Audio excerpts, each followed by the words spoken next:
Hello everyone, so in this one shot we're going to discuss work power energy and circular motion. So we're going to see around 16 areas from which questions can be asked in JEE Mains. If you watch this video thoroughly, you will be equipped with the required knowledge which is required to answer one or two questions which can be asked from these chapters. So it's going to be a revision video, so let's without any further delay, let's begin the session. So we're going to discuss these 16 areas. So first is the work done by the constant force, then work done by variable force, then finding the work done if the force and displacement graph is given to us, and then the kinetic energy problem where we can have momentum and kinetic energy relation. Then potential energy, how to find the potential energy, and if the potential energy is given, then how to find the conservative force. Then work energy theorem, relationship between the conservative force and the potential energy, mechanical energy, then instantaneous power or average power questions. Then uniform circular motion, then non-uniform circular motion, then the kinematics which we can apply to solve circular motion questions. Then the centripetal force and the acceleration question and centrifugal concept, vertical circle and banking of road.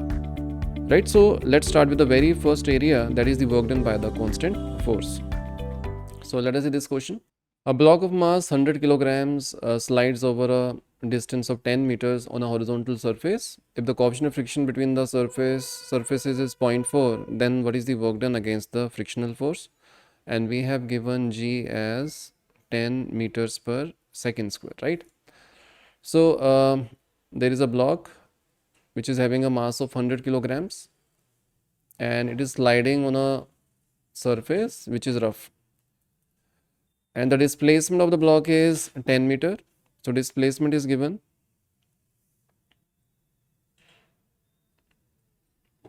There will be a frictional force, or we can say it will be kinetic frictional force. So kinetic frictional force will be mu mg, and mu in this case is 0.4, m is 100, g is 10. So which comes out to be 400 Newton. So work done by the frictional force, since friction it is a constant force, it will be nothing but F dot S, which is minus of 400 times the displacement. So it will be minus 400 joules. So the work done against the frictional force will be negative of this. So option 3 is the right answer. Now let us see the next question. To maintain a speed of 80 kilometers per hour by a bus of mass 500 kilograms on a plain rough surface for 4 kilometer distance, the work done by the engine of the bus will be, so we have to find the work done by the engine, and the bus is moving with a constant velocity, right? So coefficient of friction between the tires of the bus and the rod is, so I'm assuming that the friction is opposing the motion. So if this is the bus, so there is a frictional force acting in the backward direction which will be mu mg, and there will be a force exerted by the bus in the forward direction. So in this case, work done by the bus plus work done by the friction will be change in kinetic energy, which is 0. So we can say work done by the bus will be negative of work done by the frictional force. So we have to find the work done by frictional force. So it comes out to be minus of mu mg times the displacement. So let us substitute the values. So mu is 0.04, the mass is given as 500, and g I'm taking it as 9.8, and the displacement is 4 kilometers, so it can be written as 4000. So it comes out to be 784,000, and we have to find the answer in kilojoules, so that will be 784 kilojoules, right? So 784 is the answer. Now let us see this question. A small particle of moves to a position 5 I cap minus 2 j cap plus k cap from its initial position, which is 2 I cap plus 3 j cap minus 4 k cap, under the action of a constant force, which is 5 I cap plus 2 j cap plus 7 k cap in Newton. The work done by this force. So work done by a constant force is given as F dot S, where S is the displacement, and the particle is moving to this particular position from this position. So let me call this as R2, and this is R1 vector. So R2 vector is 5 I cap plus minus 2 j cap plus k cap, and r1 vector is 2 I cap plus 3 j cap minus 4 k cap. So the displacement will be r2 minus r1. So it will be 5 minus 2 I cap plus minus 2 minus 3 j cap plus 1 minus of minus 4 k cap. So this comes out to be 3 I cap minus 5 j cap plus 5 k cap. So we got the displacement. Force is given, so we have to take the dot product. So which comes out to be 5 times 3 plus 2 times minus 5 plus 7 times plus 5. So this comes out to be 15 minus 10 plus 35. So it will be 40. So 40 joule is the answer. Now let us see this question. Now this is the second type of questions where we have to find work done if the force is variable. So here force depends upon the value of x. It's a one-dimensional force which is acting in the right x direction. So in this case, when the force is variable, we'll find the work done in a very small displacement and then we'll use integration. So we can find dw, which will be f dx in this particular case, which is 3x square plus 2x minus 5 times dx. And we have given that the block is the body is displaced from x equals to 2 meters to x equals to 4 meters. Now we can integrate this, and from 2 to 4. Now the integration of 3x square will be x cube, and the integration of 2x will be x square, and integration of minus 5 will be minus 5x. Now let us substitute the values from 2 to 4. So which will be 4 cube plus 4 square minus 5 times 4 minus of 2 cube minus 2 square plus 5 times 2. So this comes out to be 64 minus 16 minus 20, sorry, plus 16 minus 20 minus 8 minus 4 plus 10. So it will be 80 minus of 10, this will be minus of 22. So this comes out to be 58 joules, right? So 58 is the answer. Now this question is based on the same concept, a force F which is 2 plus 3x I cap. So it is one-dimensional force, acts on a particle in the x direction where F is in Newton, x is in meters. The work done by this force during the displacement from 0 to 4 meters in joules. So again we're going to use F dx as dw, and then we'll integrate this. So it will be 2 plus 3x times dx, and the integration is from 0 to 4. That will be the work done. So it will be 2x plus 3x square by 2, and then we'll put the limit from 0 to 4. So it will be 8 plus 3 by 2 times 16, and this will be 8 plus 24, which is 32 joules, right? So that is the answer. Now we have given a block of mass 10 kg is moving along the x-axis under the action of the force 5x. This is x, right? And we have to find the work done from 2 to 4. So it will be integral 5x dx from 2 to 4. So that is the work done. So 5x square by 2, limit will be from 2 to 4. 5 by 2 times 16 minus 4. So that will be 5 times 12 by 2. So it comes out to be 30 joules. Now again we have given a one-dimensional force which is 5 plus 3y square, and the work done by the force during the displacement from 2 to 5. So it will be 5 plus 3y square dy, right? From 2 to 5. So it will be 5y plus 3y cube by 3, and the limit is from 2 to 5. So 5 times 5 plus 5 cube minus 5 times 2 minus 2 cube. So this will be 25 plus 125 minus 10 minus 8. So 150 minus 18. So that comes out to be 132 joules. So that is the answer. Right. So let us do this question.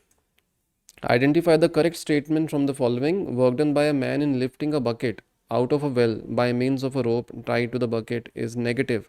So if there is a bucket and we want to lift this bucket with the help of a rope, so rope is exerting force in the upward direction.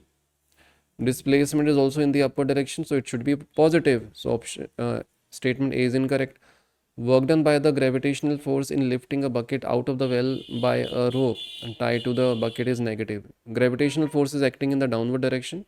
Displacement is in the upward direction, so the work done will be negative, so B is correct. Work done by the friction on the body sliding down the inclined plane is positive. So if a body is sliding down, frictional force is acting up the incline, displacement is down the incline, so the work done will be negative. So C is incorrect.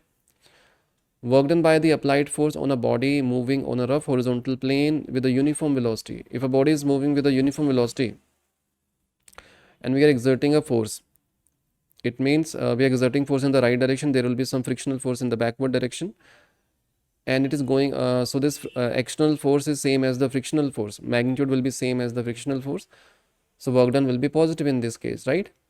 So that is wrong, it is not 0. Work done by the air resistance on a oscillating pendulum is negative, so that is correct, because if I consider a pendulum, if it is going in the right direction, then the air resistance will be exerting force in the left direction, displacement is in the right direction, so work done will be negative. So answer will be B, E statements are correct, so option 1 is the right answer. Now let us see this question again. Work done by a variable force. An object of mass m initially at rest on a smooth horizontal plane starts moving under the action of a 2 Newton force. So the magnitude of the force is not changing. In the process of its linear motion, the angle theta between the direction of the force and the horizontal varies as, so theta is k times x, so it depends upon the displacement, where k is a constant, x is the distance covered by the object from its initial position. The expression of kinetic energy of the object when will be E equals to n by k sine theta, where E is the kinetic energy. The value of n is, so we have to find the value of n. So the direction of the force is changing, so we can say it's a variable force. So we're going to find small work done, right, dw. So let us say when the angle is theta, right, so it will be f dx, and f can be written as f dx cos theta, sorry, f dot dx, right, and the angle will be cos theta, so it will be f dx cos theta, so it will be 2 times cos theta times dx. Now if you want to integrate this and find the kinetic energy, the right hand side has two unknowns or two variables, theta and x. So we have to replace either x into theta or theta into x. So what we can do, we can use this relation, theta is equals to k times x. So from this, d theta can be written as k times dx. So we can write dx as 1 by k times d theta. So we can substitute this in this equation. So dw will be 2 cos theta d theta by k. Now we can integrate this. So once we find the work done from 0 to theta, that will be equals to change in kinetic energy of the system, and we have to find the kinetic energy. So work done will be 2 by k from 0 to theta, where integration of cos theta will be sine theta from 0 to theta. So this comes out to be 2 by k times sine theta, and by work energy theorem, this is also equals to change in kinetic energy. And the initial kinetic energy, it is starting from rest, so the initial kinetic energy will be 0. So the final kinetic energy, let us say it is E. So E will be 2 by k sine theta. Now we have given E as n by k sine theta, so so n is equals to 2. So 2 is the answer of this question. Now let us see the next area that we have to discuss is the work done, like finding the work done using force displacement graph. So arrange the 4 graphs in descending order of total work done, where W1, W2, W3 and W4 are the work done corresponding to figure A, B, C and D respectively. So what we have to remember here, integral f dx will give us, that is the area. So let me say from x1 to x2. So this is the area under the graph from displacement x1 to x2, and this will give us the work done. So basically we have to find the area under the graph. So the area which is below the x-axis or below the displacement axis will be negative, and the area which is above the displacement axis will be positive. For example, this will be positive, this will be negative. By symmetry, both these areas will cancel out each other. So work done in the first case will be 0. Now in the second figure, this area is negative, this area will be positive, so they will cancel out each other. So we left with only area of this rectangle, which will be f times x2 minus x1. So that is the work done in the second case. So in the third case, we have negative and positive, so they will cancel out each other.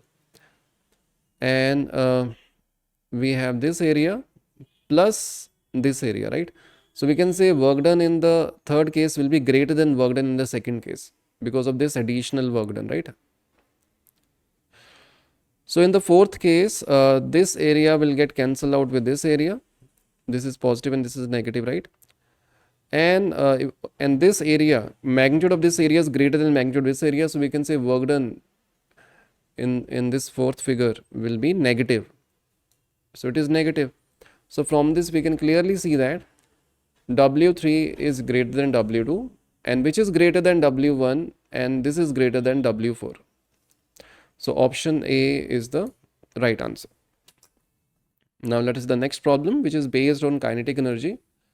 Two bodies of mass 4 grams and 25 grams are moving with equal kinetic energy. So and the ratio of magnitude of their linear momentum. So the relation between kinetic energy and linear momentum is, so kinetic energy can be written as p square by 2m, where p is the linear momentum, m is the mass of the object, k is the kinetic energy. Kinetic energy is same, so we can say equal kinetic energy. Ratio of, so we can say p will be directly proportional to square root of mass. So from this we can say, and we have to find the ratio of linear momentum. So p1 by p2 will be equals to root of m1 by m2. m1 is given as 4 grams, m2 is given as 25, so this will be 2 by 5. So option 3 is the right answer. Now this illustration is based on the same problem type. So the de Broglie's wavelength of electron is the same as that of photon, and if the velocity of electron is 25% of the velocity of light, then the ratio of kinetic energy of electron to the kinetic energy of photon will be, right? So since they have same de Broglie's wavelength, we can say the momentum of electron will be same as the momentum of photon. So we can say P of electron will be same as P of photon, and we want to find the ratio of the kinetic energy. So kinetic energy of electron upon kinetic energy of photon, so this can be written as P of electron square by 2m.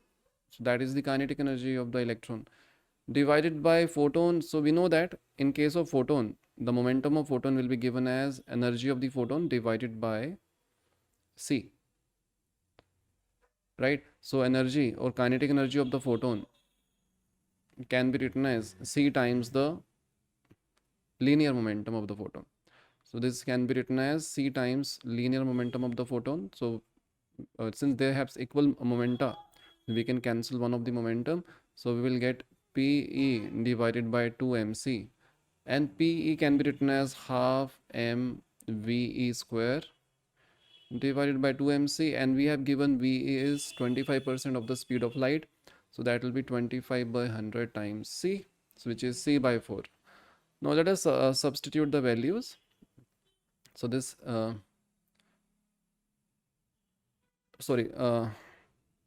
momentum will be m times v, not half mv square.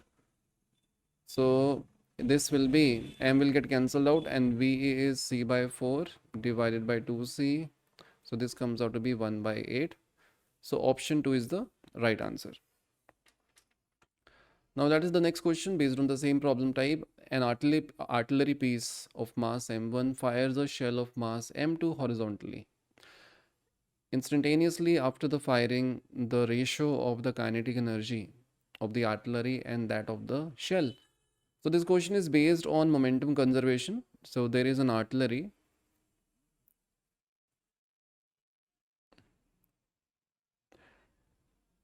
and it is firing a shell of mass m2. So let us say it has fired a shell of mass m2. So it is going in the right direction with the velocity v2, and the artillery is going in the left direction with the velocity v1. Mass of the artillery is m1. So by momentum conservation, since there is no external force acting on the system in the horizontal direction, so we can conserve linear momentum. So m1 v1 should be equals to m2 v2. right? And we have to find the ratio of kinetic energy. So K1 by K2 will be half m1, or we can also write this in terms of momenta. So that will be P1 square by 2m1, and that will be P2 square by 2m2. And since they have same momentum, so this will get cancelled out. So this comes out to be m2 by m1. So option 2 is the right answer. Now let us see this question. A bullet of mass 50 grams is fired with a speed of 100 meters per second on a plywood and emerges with a speed of 40 meters per second. The percentage loss of kinetic energy. So we have given initial velocity, we have given final velocity, and we have to find the percentage loss. So percentage loss will be loss in kinetic energy divided by the initial kinetic energy times 100. So what is the loss? It will be, so what is the final kinetic energy? It will be half m 40 square. Initial kinetic energy is half m 100 square. So let us substitute the values. So k initial minus k final divided by k initial times 100. So half m times 100 square minus 40 square divided by 100 square times half m. So half m will get cancelled out. So this will be 140 times 60 divided by 100 times 100. So we got 84% as the answer, right?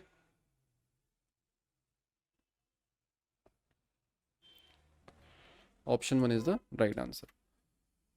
Okay, a stationary particle breaks into two parts of masses m1 and mb, ma and mb, which moves with the velocity v and vb. The ratio of their kinetic energy. So we know that kinetic energy, so since they are breaking into two parts, so we can assume that initially the part, now it is given that the particle was initially at rest. So the momentum will be same. So kb by ka can be written as pb square by 2 mb divided by pa square by 2 mb to ma. Momentum is same. So that will be ma upon mb, right?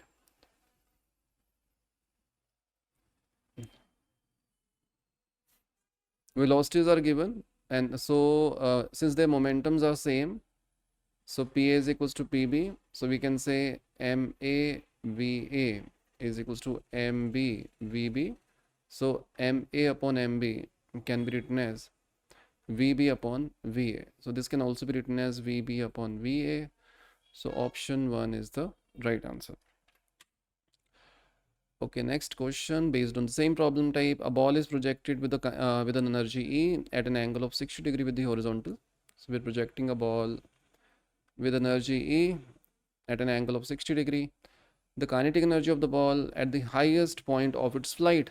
So at the highest point, so let us say in the speed of projection is u. So half mu square will be E. And at the highest point, we know the vertical component of the velocity becomes 0. So the horizontal component will remain. So that will be u cos theta. So the kinetic energy at the highest point will be half m u square cos square theta, and cos 60 is 1 by 2. So that will be 1 by 4. So that is at the highest point. So higher energy at the highest point will be 1/4 of E. So we have to find the kinetic energy, which is E by 4. So option C is the right answer. The momentum of the body is increased by 50%. The percentage increase in the kinetic energy. So we know that kinetic energy is p square by 2m. And momentum is increasing by 50%. So the new momentum, let me call it as p prime, that will become p plus 50% of p, which is 1.5 p. So p prime square will be 1.5 square times p square. So the new kinetic energy will be 1.5 square p square divided by 2m. So we can clearly see that the kinetic energy has increased by a factor of 1.5 square. So what is the percentage increase? It will be final kinetic energy minus initial divided by the original initial kinetic energy times 100. So p square by 2m factor will get cancelled out. So we'll get 1.5 square minus 1 upon 1 into 100. So that will be 1.25 times 100. So it will be 125%. So 125 is the answer of this question. Let us see another question based on the same problem type. A car accelerates from rest to u meters per second. The energy spent in this process is E. The energy required to accelerate the car from u to 2u is n times E. What is the value of n? So what is the increase in kinetic energy? So the increase will be half m 2u square minus half m u square. So that comes out to be 3 times half m u square. And we know that when we increase the kinetic energy to half m u square, the energy spent is E. So that means it will be 3 times E, which is n times E. So n comes out to be 3. So 3 is the answer. Now let us this question. If the kinetic energy of a moving body becomes 4 times of its initial kinetic energy, so kinetic energy becomes 4 times of initial kinetic energy, then the percentage change in the momentum. So we know that P is root of 2 mk. So the new momentum will be root of 2m 4k, or we can write this as 2 times the original momentum, right? So the percentage increase will be increase divided by the original momentum times 100. So this comes out to be 2p minus p by p times 100. So it comes out to be 100%. So option 1 is the right answer. Now let us see this question. Two solids A and B of mass 1 kg and 2 kg respectively are moving with equal linear momenta. So they have same linear momentum.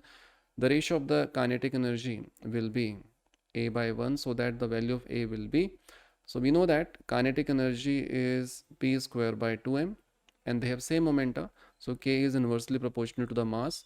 So kinetic energy of A upon kinetic energy of B will be mass of B upon mass of A. Mass of B is 2, mass of A is 1. So which is given as A by 1. So A comes out to be 2. So 2 is the answer of this question.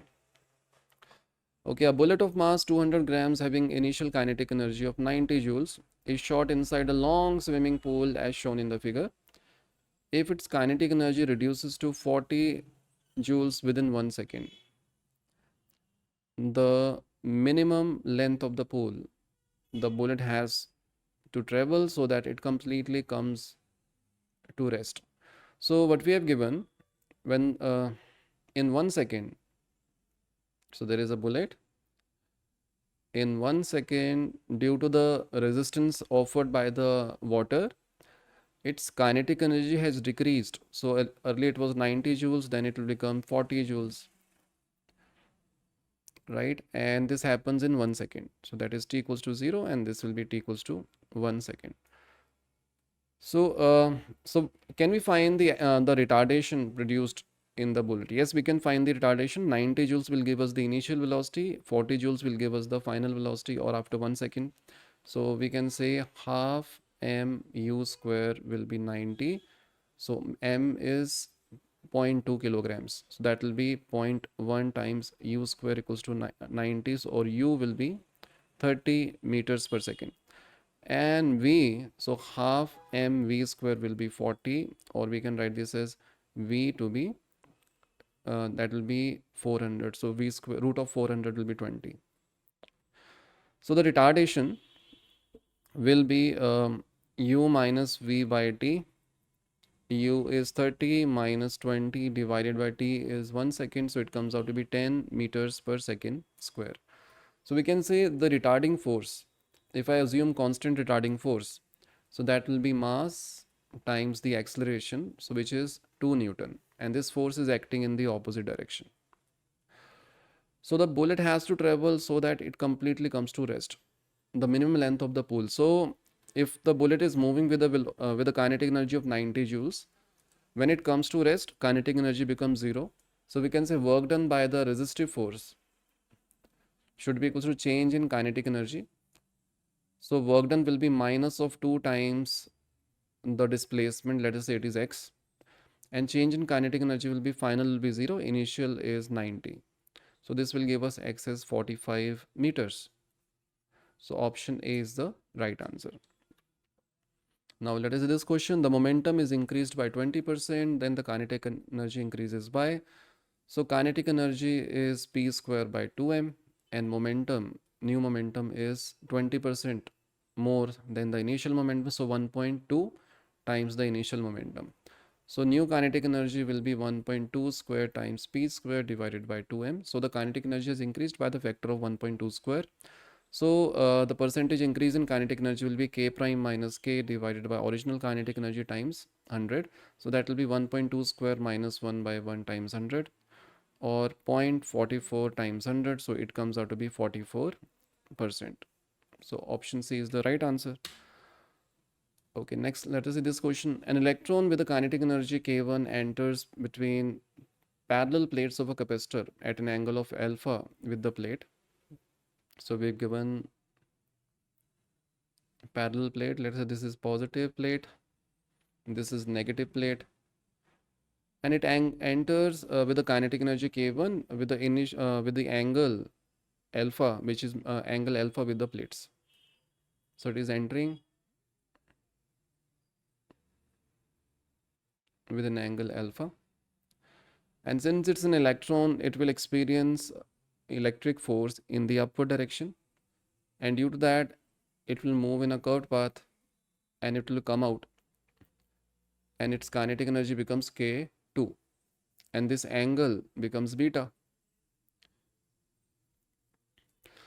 right? So what is happening in this case? The force is being exerted only in the vertically upward direction. There is no force in the horizontal direction. So the horizontal component, let's say its initial velocity was u, the horizontal component will not change. So half m u square, which is k1, right? So u cos theta, and here we have v, let us say. So half m v square is equals to k2. So u cos alpha should be equals to v cos beta. So the horizontal component will be equal, and u can be written as, or we can say u square cos square alpha will be equals to v square cos square beta.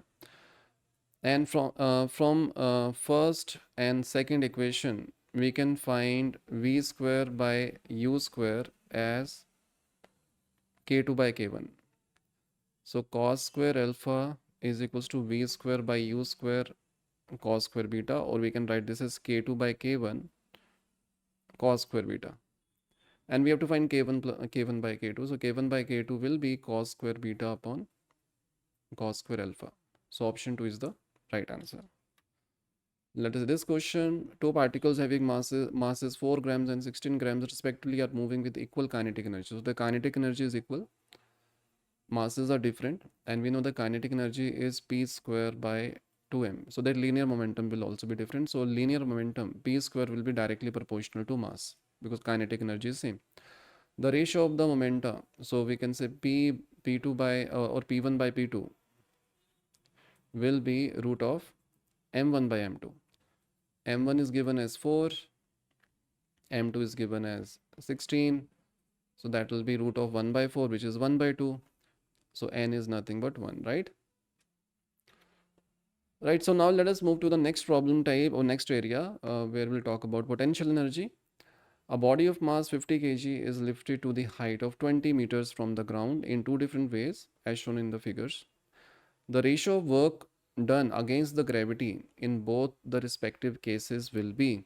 So in the first case, we are lifting the block up to the height 20 meter. In the second case, we are sliding, we are moving along the incline, along the ramp, but the height raised will be same 20 meters. In both the cases, the work done by the gravity, so in the case one, work done by the gravity will be minus mgh, or where h is 20, right?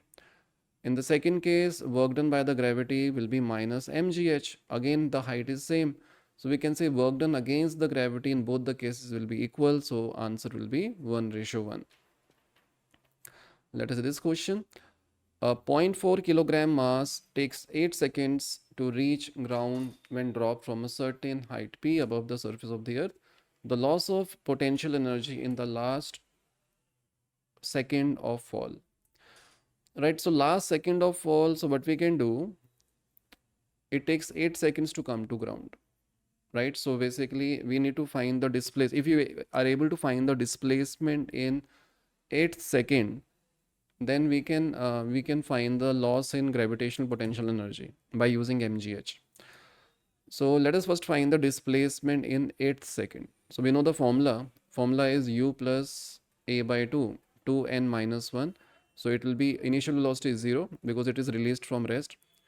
Acceleration will be 10 and n will be 8. So this comes out to be 15 150 by 2, so that will be 75 meters. So the displacement in last second, this is the displacement which is 75 meter. How much is the loss? It will be mgh, where h is 75, mass is given as 0.4, so 0.4, g is 10, height is 75, so this comes out to be 300 joules. So 300 is the answer. Right, so let us see this question. Two cylindrical vessel of equal cross-sectional area, 16 square centimeter, contain water up to the height of 100 centimeter and 150 centimeter. So we have given two cylinders with equal cross-sectional area.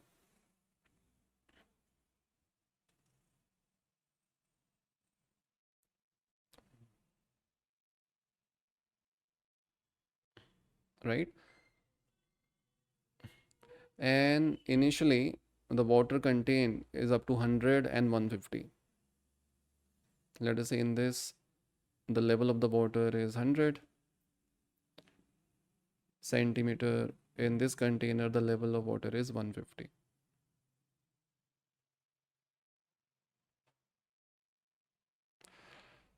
The vessels are interconnected so that the water level in them becomes equal. So now we have connected them. So now we have connected them, and we can assume that in this connecting pipe the volume is negligible. So the volume will remain conserved in the two vessels. The work done by the force of gravity during this process. Okay, right. So after, like, when the water gets stabilized in both the container, we can say this will be the new level in both the containers. Or what we can say, and what should be this height? We can say, so this will be, this height is nothing but 125, right? Is it clear? This is 150, this is 100, and the mean of that will be 125. So this is 125 centimeter.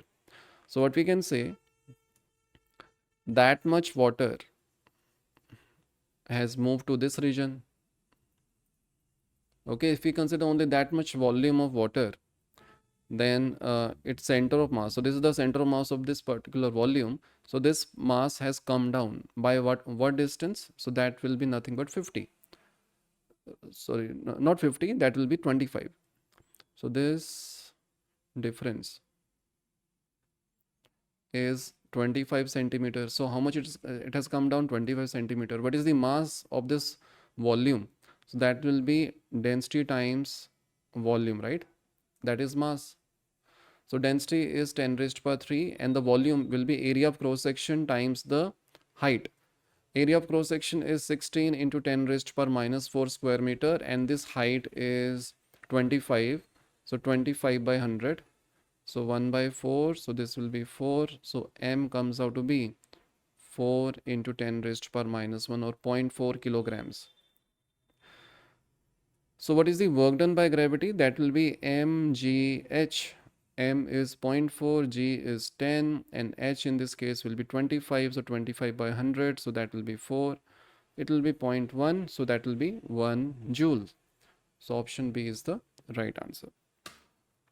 Now let us see this question. A porter lifts a heavy suitcase of mass 80 kilograms and at the destination lowers it down by a distance of 80 centimeter with a constant speed velocity. Calculate the work done by the porter in lowering the suitcase. So the work done by the porter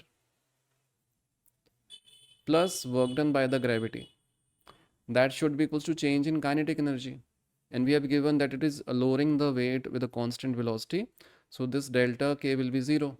So work done by the porter will be equals to minus of work done by the gravity, or we can write this as delta u, that is the change in gravitational potential energy. So so it is coming down weight is coming down, so that so the potential energy will decrease. So it will be minus of mgh. So minus of 80, g is 9.8 times h is 0.8, right? So this comes out to be minus 627.2 joules, right? 64, yes. So option 2 is the right answer. So now let us see this problem type where we have to find the spring potential energy. A block is fastened to a horizontal spring and the block is pulled to a distance x equals to 10 centimeter from its equilibrium position, which is x equals to 0, on a frictionless surface from rest. So we have given a frictionless surface and there is a block attached with a spring, and let us say this when the spring is in natural length, this position is x equals to 0. Now we have elongated the spring and then x will become 10 centimeter from its equilibrium position on the frictionless surface from rest. Okay, so the energy of the block at x equals to 5 centimeter is 0.25 joules. So when we release, they should also mention that we have released the block from this x equals to 10 centimeter. So when we release this block at x equals to 5, the energy, mechanical energy, is given as 0.25 joules. So that is the mechanical energy, and if this block is oscillating with a constant energy, we can say the energy will remain conserved. So at the extreme position, at the extreme right, the entire energy will be potential energy, and the spring potential energy is given as half k x square. So at the extreme right, it will be half k times 0.1 square. It will be equals to 0.25 joules. So this will become k divided by 200 equals to 0.25, so which is 1 by 4, and this will give us 50. So k comes out to be 50 Newton per meter, right?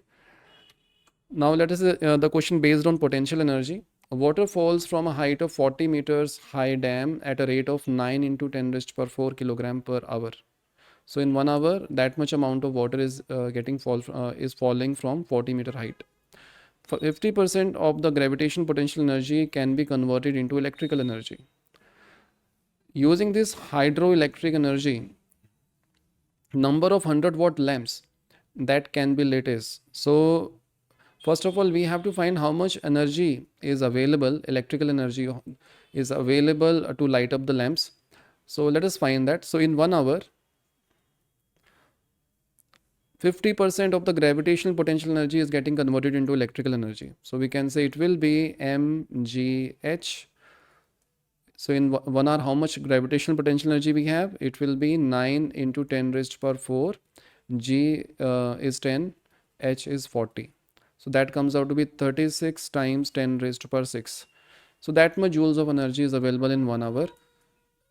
This is the gravitational potential energy, and 50% of this is converting into electrical energy.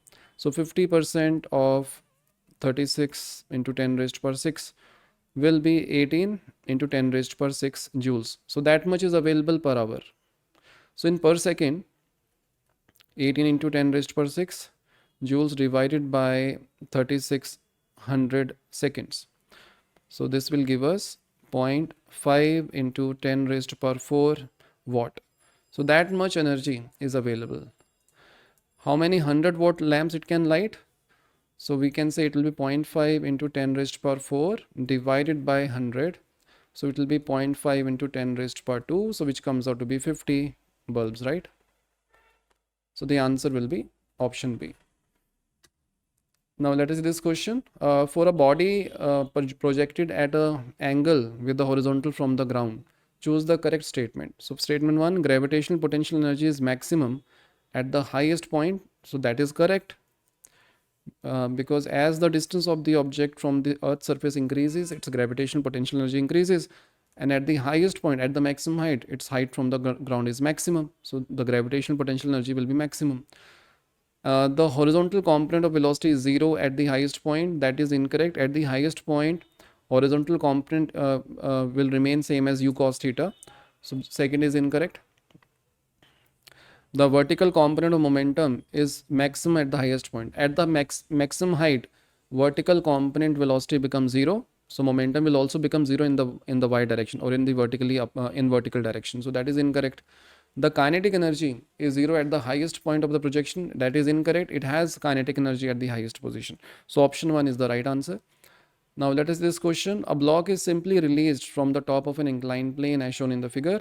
The maximum compression of in the spring when the block hits the spring. So this question is based on another problem type, which is work energy theorem. So here what is happening? It's a smooth inclined plane.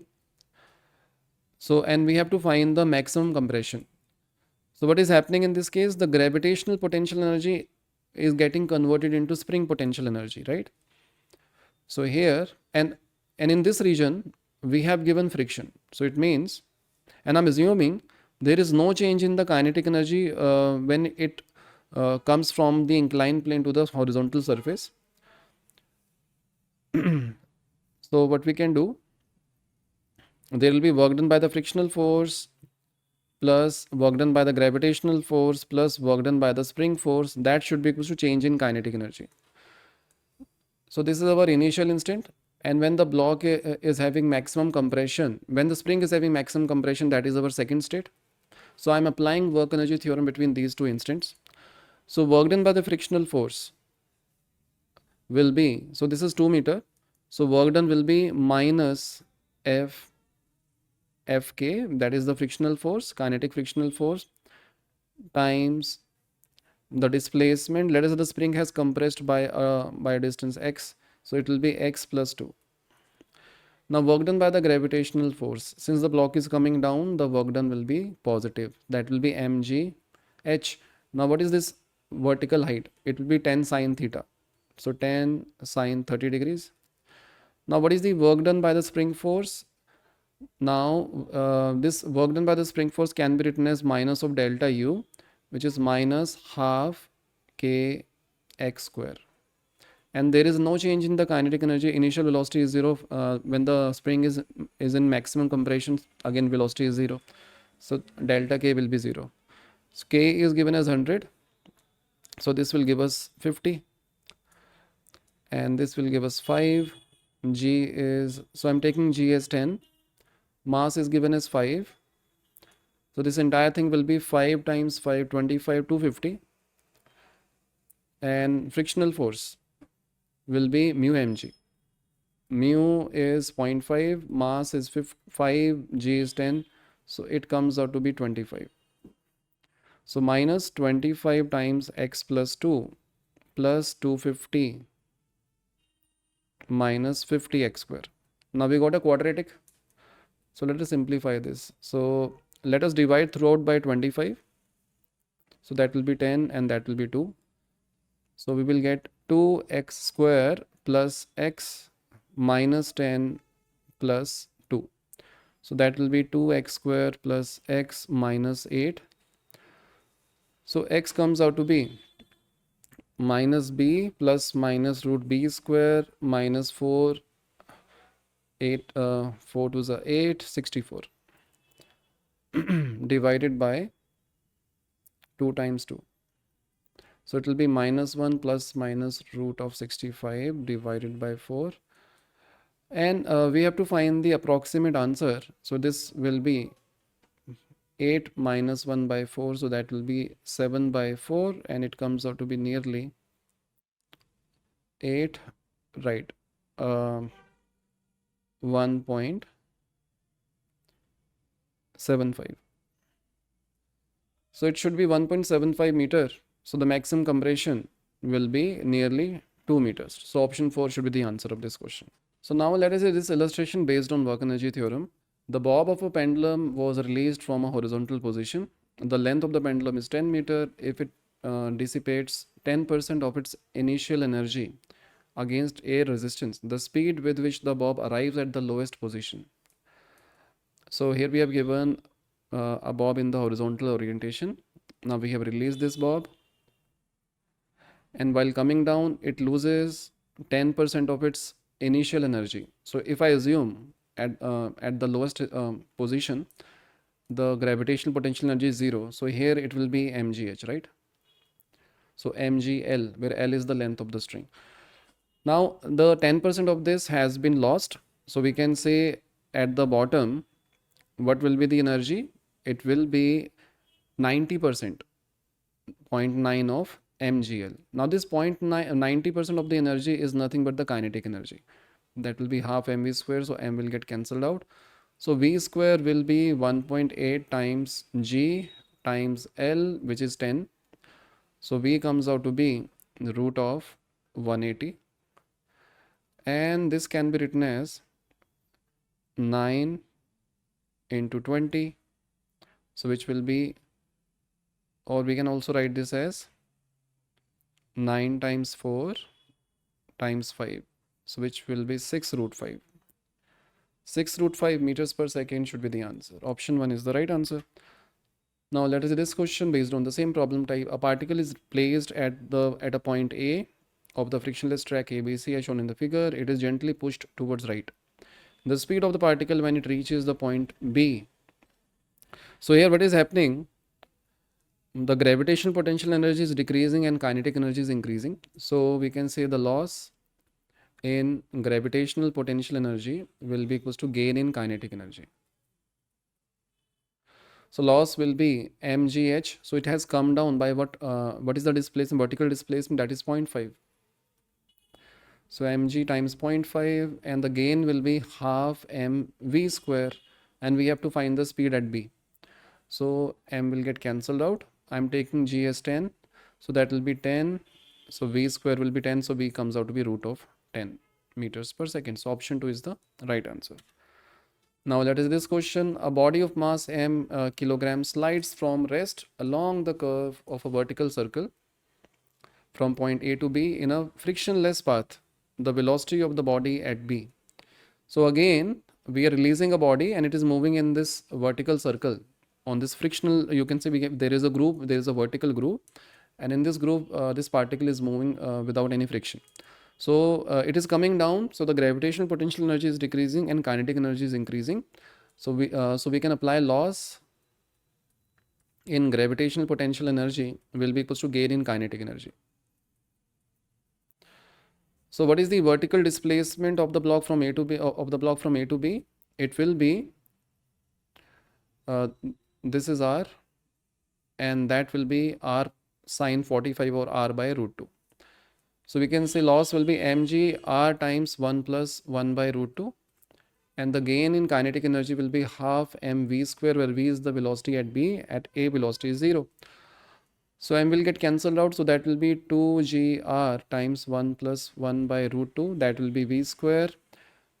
And g is given as 10, r is given as 14, and root 2 is 1.4. So let us substitute the value. So 2 times 10 times 14 times 1 plus 1 upon 1.4, that is v square. So let us multiply this 14 inside. So 20, 14 plus 10, right? 14 upon 1.4 will be 10. So v will be root of 20 times 24, right? And this is greater than 20, right? So option 4 is the right answer. Let us do this question based on work energy theorem. A particle of mass m moves on a straight line with its velocity increasing with distance according to the equation. So v is equals to alpha times root x, where alpha is constant. The work done by all the forces applied on the particle during its displacement from x equals to 0 to x equals to d. So work done by all forces will be equals to change in kinetic energy, and change in kinetic energy will be written as half m v final square minus v initial square.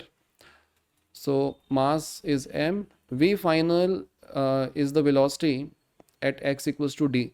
So what is the velocity at x equals to d? It will be alpha times root of d. What is the velocity at x equals to 0? It will be 0, because v is directly proportional to square root of x. So this comes out to be half m alpha square d. So option 4 is the right answer. Now let us this question based on work energy theorem. A particle of mass 10 grams moves in a straight line with a retardation of 2x. Now the retardation is a function of x. where x is the displacement in SI units. Its loss of kinetic energy for above displacement is 10 by x raised to power minus n joules. What is the value of n? Right, so we have given retardation, so acceleration will be minus of 2x, right? And if I multiply this with mass, we will get the force by Newton's second law. So F will be minus 2mx, where m is 10 grams. Now we can, what we can do, so work done by this force will be equals to change in kinetic energy, right? And we have to find the loss of kinetic energy. So what is this work done? So first let us find the work done. So work done will be integral minus 2mx dx, where x is varying from 0 to x. So it will be minus 2m will come out. So it will be x square by 2. So that is the work done. So what is the loss? So we can say loss in kinetic energy is nothing but mx square, right? And what is m? M is 10 grams. So 10 by 1000. X square. So 10 will get cancelled out. So this will be x by 10 square, right? And this is given as 10 by x raised to power minus n. Or we can write this as x by 10 raised to power n. So n is 2. So 2 is the answer of this question. Now let us see this question. A block of mass m moving with a kinetic energy E compresses a spring through a distance of 25 centimeter. So when the block compresses the spring by 25 centimeter, its speed becomes half. So if the speed is getting half, and we know that kinetic energy is directly proportional to the square of the velocity. So as the speed is getting half, kinetic energy will become 1/4. So it means it has, so the initial energy of the block was E, then its kinetic energy becomes E by 4. So the remaining energy has gone into the elastic potential energy of the spring. So we can say E minus E by 4 will be equals to half k x square, right? And the value of the spring constant used in the spring will be Ne. So we have to find the value of n. And this x is given as 25 centimeters. So let us substitute the value. So this will be 3e by 4 half, and k is given as n times e, and x is given as 25 centimeter, which is 1 by 4 meter.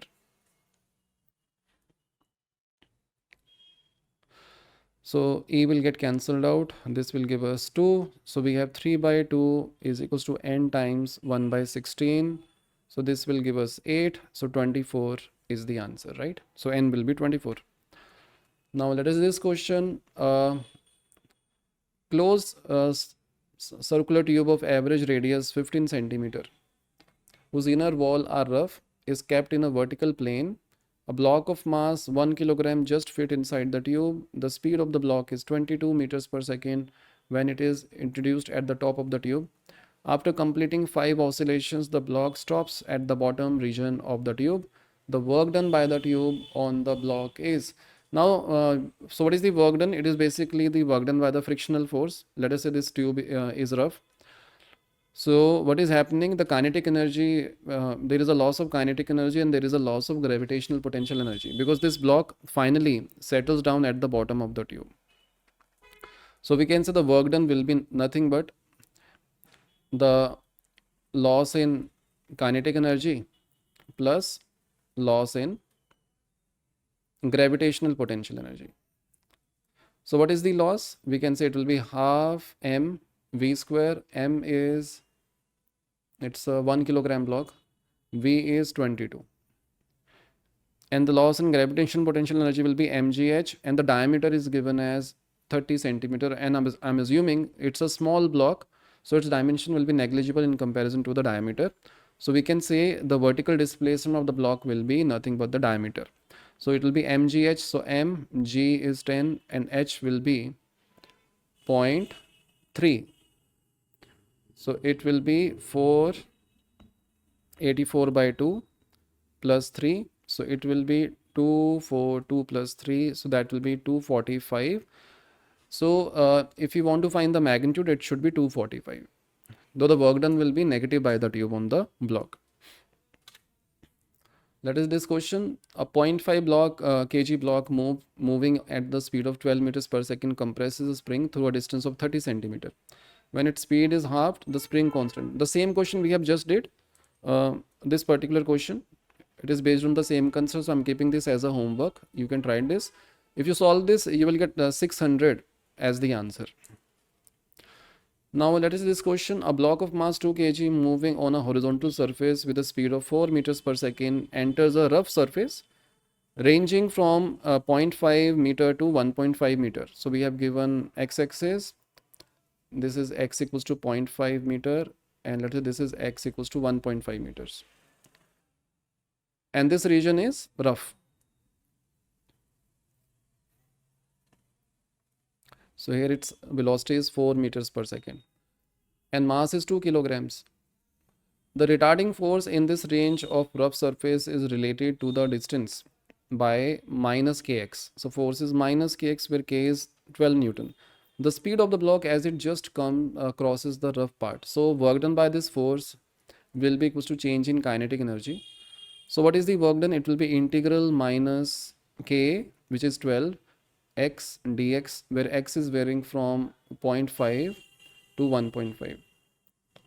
And that will be equal to change in kinetic energy. So final kinetic energy, half m v final square minus initial kinetic speed square, which is 4. So the left hand side will be minus 12 x square by 2. So it will be 1.5 square minus 0.5 square. And that will be equals to half m. Mass is given as 2 kg. So v final square minus 16. So this 2 will get cancelled out. This will give us 6. And a square minus b square. So it will be 2 times 1. Right? 1.5 plus 0.5 will be 2. 1.5 minus 0.5 will be 1. So this will be vf square minus 16, and it will be minus 12 plus 16, that will be vf square. So vf comes out to be 2 meters per second. So option C is the right answer. Now let us this question based on work energy theorem. A pendulum is suspended by a string of length 250 centimeter. The mass of the bob of the pendulum is 200 grams. The bob is pulled aside until the string is at an angle of 60 degree with the vertical. After releasing the bob, the maximum velocity attained by the bob will be. So we have to find the maximum velocity at the bottom, and it will be at the bottom only, right? Again we can apply work energy theorem. There will be loss in gravitational potential energy and gain in the kinetic energy. Now this height, so this distance will be, if length is L, it will be L cos 60. So this will be L minus L cos 60. So the loss in gravitational potential energy will be mg L1 minus cos 60. And the gain in kinetic energy will be half mv square, and we have to find the maximum speed. So we have to find v. So m will get cancelled out. So that will be 2 times g times L, which is given as 2.5 meters. 1 minus 1 by 2 equals to v square. So this will cancel out with this. So we are getting 25 as v square. So v will be 5 meters per second. So 5 is the answer. Right, so let us see this question. In the given figure, the block of mass m is dropped from the point A. The expression for kinetic energy of the block when it reaches the point B. So the block is coming down by, so the vertical displacement is y naught. So we can say loss in gravitational potential energy is equals to gain in kinetic energy. So it will be k final minus k initial. Initial kinetic energy is 0. And the loss is mg y naught. So it will be mg y naught. So that is the kinetic energy. So option D is the answer of this question. A particle of mass 500 grams is moving in a straight line, and the velocity is given as a function of x. The work done by the net force during its displacement. Again, we have done similar question. So I'm keeping this as a homework. And in this case, option D should be the answer, right? So try to do this question by yourself. Let us see this question. Again, it is based on the same concept. And if you by using the same logic, you can find the option B as the right answer. Let us see this question.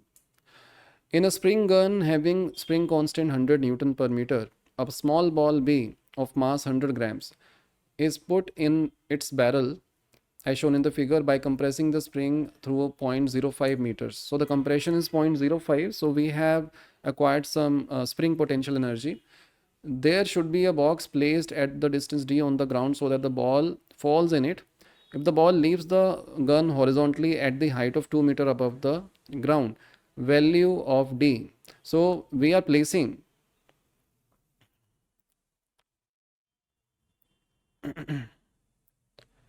we have to place a box. Let us say we are placing a box somewhere here, and this distance is d. And when we release this ball, it follows a projectile from the horizontal, like if you throw a projectile horizontally from a height, it follow a parabolic path and it will ultimately end up in a box. So we have to find this d. So basically the range in horizontal projection. So first let us find the velocity of the ball when it is being released by the spring. So we can say loss in spring potential energy will be equals to gain in kinetic energy.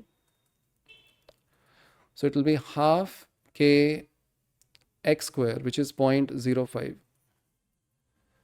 and gain in kinetic energy will be half m v square. So 2 will get cancelled out. K is given as 100, and this will be 25 into 10 raised to power minus 4, and mass is given as 100 grams, which is 0.1. So that is v square.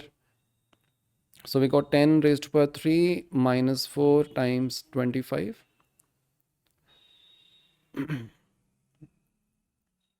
That is v square. So this comes out to be 2.5. So v square comes out to be 2.5. And we have to find the range. So what is the range? So in case of a horizontal projection, range is given as the velocity root of 2h by g. And in this case, h is not 2h by g, where h is 2, v square is 2.5.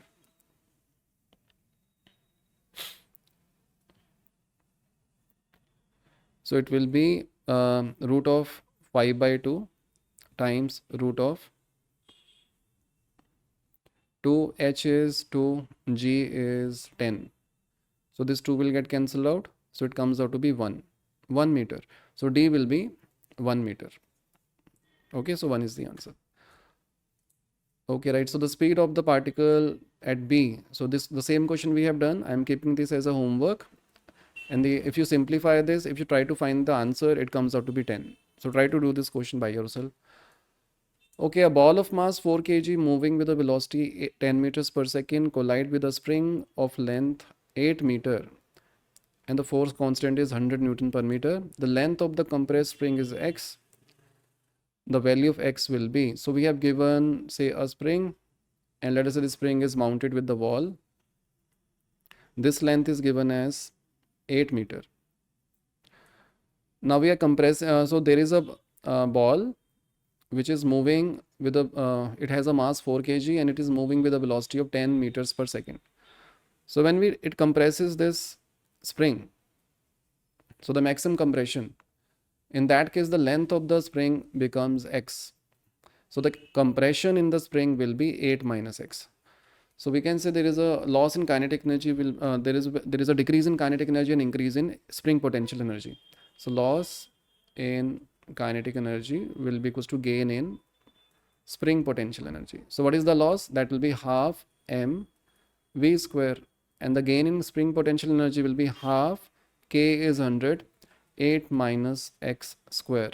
So this 100 will get cancelled out. This will give us 2. So we got 4 equals to 8 minus x square. Let us take square root on both sides. So that will be 2 equals to 8 minus x. So x comes out to be 8 minus 2. So that comes out to be 6. So I'm taking only the positive value, right? Because if I take a negative value, minus 2 here, plus minus 2, if I take negative, in that case, x comes out to be more than 8 meter, which is incorrect. So that's why I'm taking the positive value. So the answer will be 6. Let us see this question. Two identical blocks A and B, each of mass m, resting on the smooth horizontal floor, are connected by a light spring of natural length L. So it has a natural length L and spring constant K. A third block C of mass m, moving with the velocity v along the line joining A and B, collides with A. The maximum compression in the spring. So first of all, no information is given about the type of collision, so I'm assuming it's an elastic collision. So there is an elastic collision between C and A. So when we have an elastic collision between two blocks with the same mass, their velocities will get exchanged. So the block C will come to rest and block A starts moving with the velocity v. So that is our, let us say, the initial instant when the spring is having spring is unstretched or uncompressed. So that is the natural length L only. Right? And when we have maximum compression, at that instant the velocity of A and B will be equal. So let us say now we have maximum compression. This is A and this is B. Both have equal velocity at this very instant. So first of all, we can conserve linear momentum between this instant and this instant. So linear momentum will be linear momentum at this first configuration will be mv, and here it will be m plus m times v prime. So v prime will be nothing but v by 2, right? So what is happening? Kinetic energy is getting decreased and spring potential energy is increasing. So we can say loss in kinetic energy will be gain in spring potential energy. So what is the loss? So here it is half m v square. Then it will be, in this case, half 2m v prime square, which is v by 2 square. And that will be equals to half k x square, where x is the maximum compression in the spring. So this comes out to be, so mv square will be common. So 1 by 2 plus minus 1 by 4 is equals to 1 by 2 k x square. So this comes out to be mv square by 4 times 2 by k, it is x square. So it comes out to be v times root of m by 2k. So that is the maximum compression, v times m by 2k. So option 1 is the right answer. Right, so now let us see the next problem type, which is based on the relationship between conservative force and the potential energy. So the potential energy function of a particle in a region of space is given as 2x square plus 3y cube plus 2z. Here x, y and z are in meters. The magnitude of the x component of the force in Newton acting on the particle at point 1, 2, 3 is. So first of all, we should know what is the relation between the force and the potential energy. So force can be written as minus del u by del x I cap minus del u by del y j cap minus del u by del z k cap, where del is nothing but the partial derivative. So if I want to find the x coordinate, so we can say fx is nothing but minus del u by del x. So what is partial derivative with respect to x? So if you are doing partial derivative of u with respect to x, we'll treat y and z, other variables, as constant, right? So if I do that, so minus of del by del x of 2x square plus 3y cube plus 2z. Okay, so this can be written as minus of del by del x of 2x square minus del by del x of 3y cube minus del by del x of 2z. Now y is constant because we are differentiating with respect to x, so this will be 0. And we are differentiating z with respect to x, so this will be 0. And we know the differentiation of 2x square will be 4x, so that will be minus 4x. So that is the x coordinate, and we have to find the x component of the force at 1, 2, 3. So fx at x equals to 1 will be minus 4 times 1, which is minus 4 Newton. and its magnitude will be 4. So option 3 is the right answer. Now let us see this question. A potential energy of a diatomic molecule is a function dependent on R, where U is a function of R. So where alpha and beta are the constants, the equilibrium distance between two atoms will be. So when we have given potential energy function of a single variable, then the conservative force will be minus of du by dr, right? So here, and at equilibrium distance, the force will be 0. So basically, this to be 0, du by dr should be 0. So let us differentiate this. So du by dr will be minus 10 alpha upon r raised to power 11 plus 5 beta upon r raised to power 6 minus 0. So let us take the common. So I'm taking 5 by r raised to power 6 as common. So that will be minus 2 alpha upon r raised to power 5, and this will be plus beta upon 1. Right, for this to be 0, beta should be equals to 2 alpha upon r raised to power 5. So r will be 2 alpha upon beta whole raised to power 1 by 5. So if you look at this expression a by b, so a by b is nothing but 1 by 5, and we have to find a. So a is 1. So 1 is the answer. Again, it is based on the same concept, so I'm keeping this as a homework. So if you try to solve this, you will get option 3 as the answer. Right, let us see this question. A particle of mass m moving in a circular orbit under the central potential field, which is minus c by r. So c is a function of potential energy is a function of r, where c is a positive constant. The correct radius velocity graph of the particle's motion. Now particle is moving in a circular path. So when a particle is moving, in that case, there must be a centripetal force. Now here the centripetal force will be nothing but minus du by dr. So it comes out to be minus of minus c, and it will be plus by r square, right? So when we differentiate 1 by r, it will give us minus 1 by r square. So this is the force. So its magnitude will be c by r square, and it is a centripetal force. So mv square by r. And we have to find the relation between v and r. C is constant, m is constant. So we can say v square is inversely proportional to r. Right? So it means as r increases, v decreases, or as v increases, r decreases. So option 1 is the right answer. Now let us say a question based on mechanical energy. If a rubber ball falls from the height h, rebounds up to the height h by 2, the percentage loss of the total energy of the initial system as well as the velocity of the ball before it strikes the ground will be. So what is the percentage loss of total energy, right? So let us say at the ground level, potential energy is 0. And we're releasing the ball from the height h. So we can see the energy is mgh, only gravitational potential energy. And it rises after collision, it rises up to the height h by 2. So here energy will become mgh by 2. So how much energy has been lost? It will be mgh by 2 only, right? So let me call this as E1, this is E2. So loss will be E1 minus E2.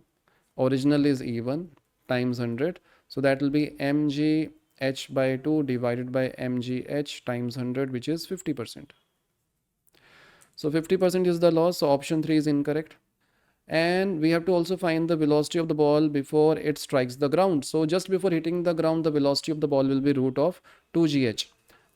So option 1 is the right answer. Now let us see this illustration based on mechanical energy. Given below is a plot of potential energy function u for a system in which a particle is in one-dimensional motion while the conservative force acts on it. Suppose the mechanical energy is 8 joules. The incorrect statement for this system is, so we have to find the incorrect statements out of these 4 statements. And this is the graph. Mechanical energy is 8 and the potential energy is varying as the x changes. For x equals to x1, for less than x1, mechanical or the potential energy is 8 joules, and for x greater than x4, mechanical potential energy is 6 joules. Now let us see the options. At x greater than x4, kinetic energy is constant throughout the region. So if x is greater than x4, then mechanical energy will not change, that is 8 joules only. Potential energy is constant, which is 6 joules. So kinetic energy will be 8 minus 6, so that will be 2 joules. So the kinetic energy is constant. So statement 1 is correct. Like it is the correct statement, but we have to find the incorrect statement. So option 1 is incorrect. At x equals to less than x1, so when x is less than x1, kinetic energy is smallest. Okay, let us find the kinetic energy. For x less than x1, mechanical energy is 8, potential energy is 8, so it means kinetic energy is 0. Yes, kinetic energy is smallest and the particle is moving at the slowest speed. When kinetic energy is 0, the speed has to be 0, right? So speed is 0, it is not smallest, so it is not non-zero, so statement 2 is incorrect, right? So that should be the answer. Let us see the statement 3. At x equals to x2, kinetic energy is greatest and the particle is moving at the fastest speed. Okay, so when x is equals to x3, mechanical energy is 8, potential energy is, sorry, x equals to x2. Yeah, here potential energy will be 0, so kinetic energy will be 8. Yes, so that is, so kinetic energy is maximum, so speed will also be maximum. So statement 3 is also correct, so that is not the answer. So at x equals to x3, mechanical energy is 8 joules, potential energy is 4 joules, and kinetic energy is also 4 joules, right? So statement 4 is also correct, so that is also not the answer. So option 2 is the right answer. Now let us see the next problem type, where we have to use the concept of power, right? So usually in power we have two important concepts. One is average power. In average power, it is defined as the work done upon the duration, and then we have instantaneous power, which is dw by dt, and this can be written as f dot v, right, where f is the force, v is the velocity of the object. A body of mass 2 kg begins to move under the action of a time dependent force given by 60 I cap plus 60 square j cap. The power delivered by the force at the time t. So basically they're asking about the instantaneous power. So we have to use f dot v formula. So f is given, we have to find v. So how we can find v? Let us find v as a function of time. So I can write f as mass times acceleration. Mass is given as 2. A is the acceleration, that will be 6t I cap plus 6t square j cap, or I can write A as 3t I cap plus 3t square j cap. Acceleration can be written as dv by dt. So 3t I cap plus 3t square j cap. I can take dt on the other side. Now we can integrate this. And particle begins to move, it means velocity at t equals to 0 is 0 and velocity at t is v, right? So the left hand side will be nothing but v vector, and this will give us 3t square by 2 I cap plus 3t cube by 3 j cap. So we got instantaneous velocity. So let us put the v and f in this formula. So it will be 6t I cap plus 6t t square j cap dot product with 3 by 2 t square I cap plus t cube j cap. So so 6t times 3 by 2 t square, so 6t times 3 by 2 t square plus 6t square times 1. So this comes out to be 9t raised to power 3 plus 6t square. 6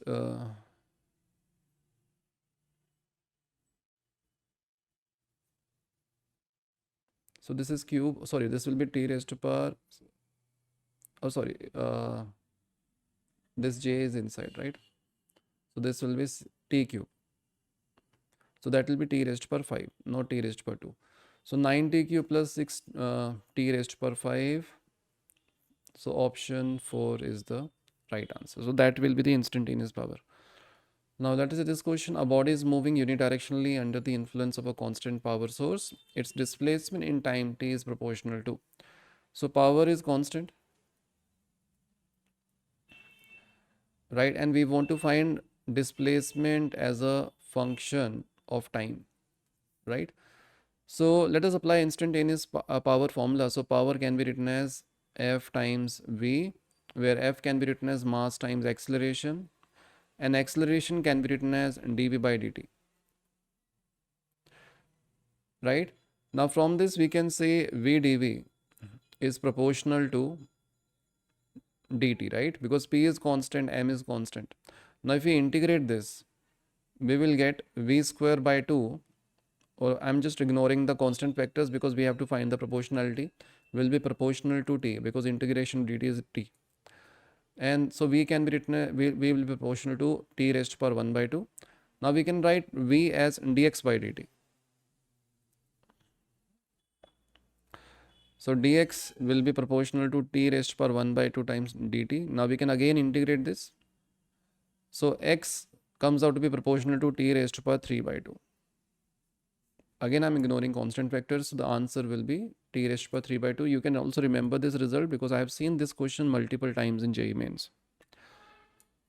If the maximum load carried by an elevator is 1400 kilograms, 600 kilograms is the passenger weight, and 800 kilograms is the elevator weight mass, which is moving up with a uniform speed of 3 meters per second, and frictional force acting on it is 2000 Newton, the maximum power used by the motor. So this is the elevator, and there are passengers, right? And the motor is pulling the elevator in the upward direction, and it is moving uniformly in the upward direction with a speed of 3 meters per second. Let us say the force in the string is F, or the tension in the string is F. If I draw free body diagram, there will be a gravitational force acting on the passengers, which will be 600 G, or we can say 6000 Newton. There will be a gravitational force acting on the elevator, which will be 8000 Newton, and it is moving uniformly in the upward direction. So we can say the net force must be 0. So F should be equals to 8000 plus 6000, which comes out to be 14,000. Now there is a constant force exerted by the motor, right? So the power will be F dot V, where F is 14,000, V is 3. So this comes out to be, and we have to find the maximum power, right, in kilowatt. So 18, anything else? Okay, friction is also there, right? We forgot to include friction. And there is a friction in it, that is 2000. So there is a frictional force which is acting in the downward direction, that will be 2000. So 2000 should also be included, plus 2000. So it will be 16,000, right? So 16,000 times 3, so that comes out to be 48,000 watt. Or we can write this as 48 kilowatt.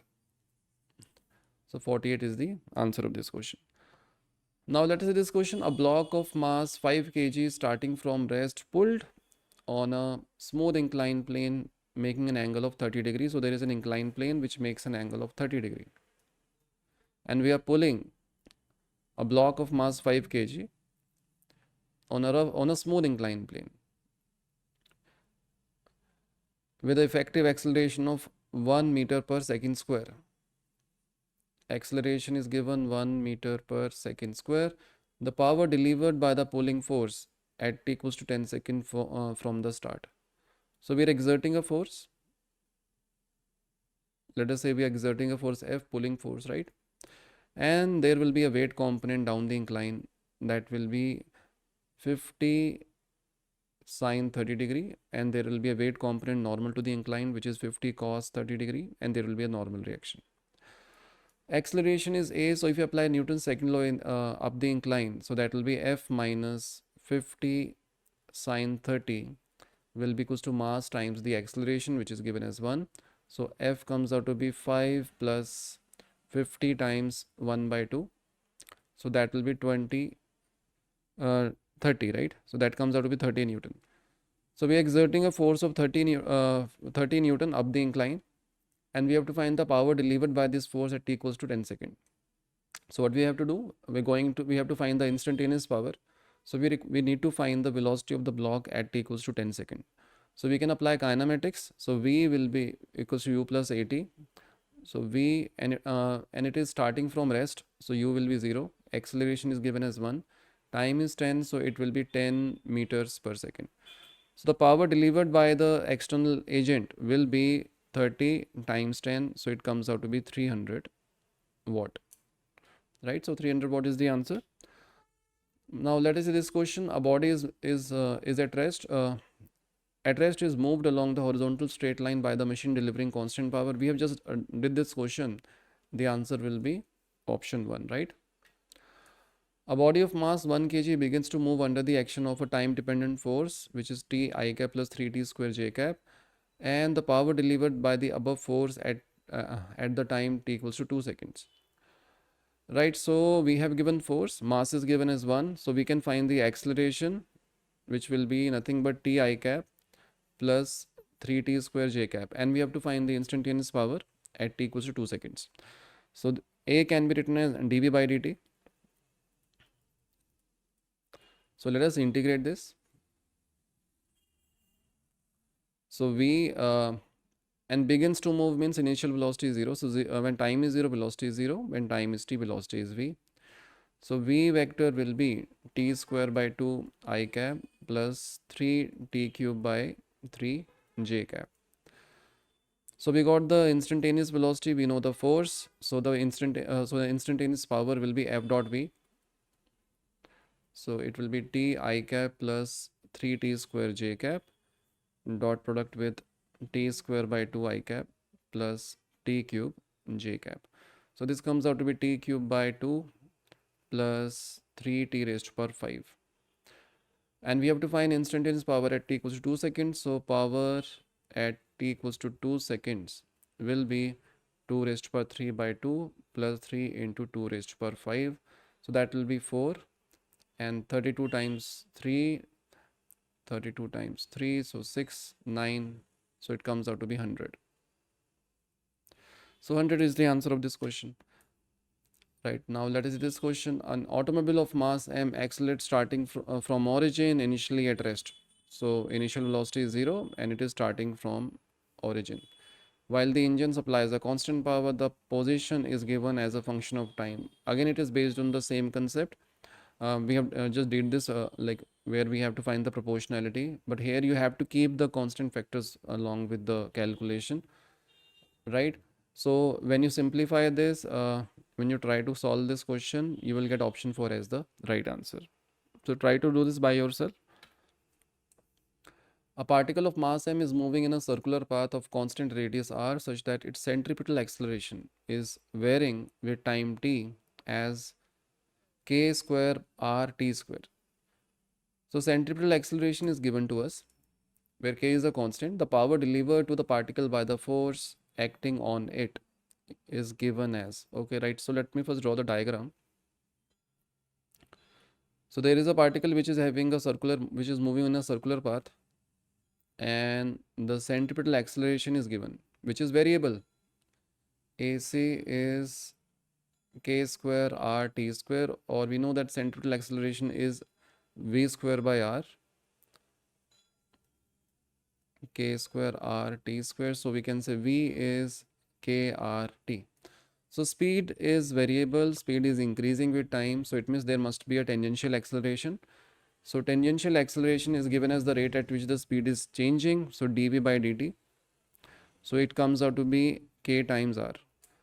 So we got tangential acceleration, we have centripetal acceleration, and we need to find the power delivered to the particle by the force. So power delivered due to the centripetal force will be 0. Why? Because the velocity is tangential and the acceleration and velocity are perpendicular. So power delivered by centripetal force will be 0. Now let us find the power delivered by the tangential force. That will be Ft dot V. So tangential force will be mass times the tangential acceleration, which will be mkr. So it will be mkr and the velocity is krt. Both are in the same direction. So it will be mk square r square t. Right? So option C is the right answer. A body of mass 2 kg is initially at rest. It starts moving unidirectionally under the influence of a source of constant power P. Its displacement in 4 seconds is given by this expression. The value of alpha will be. So let us try to solve this. So we are exerting a force.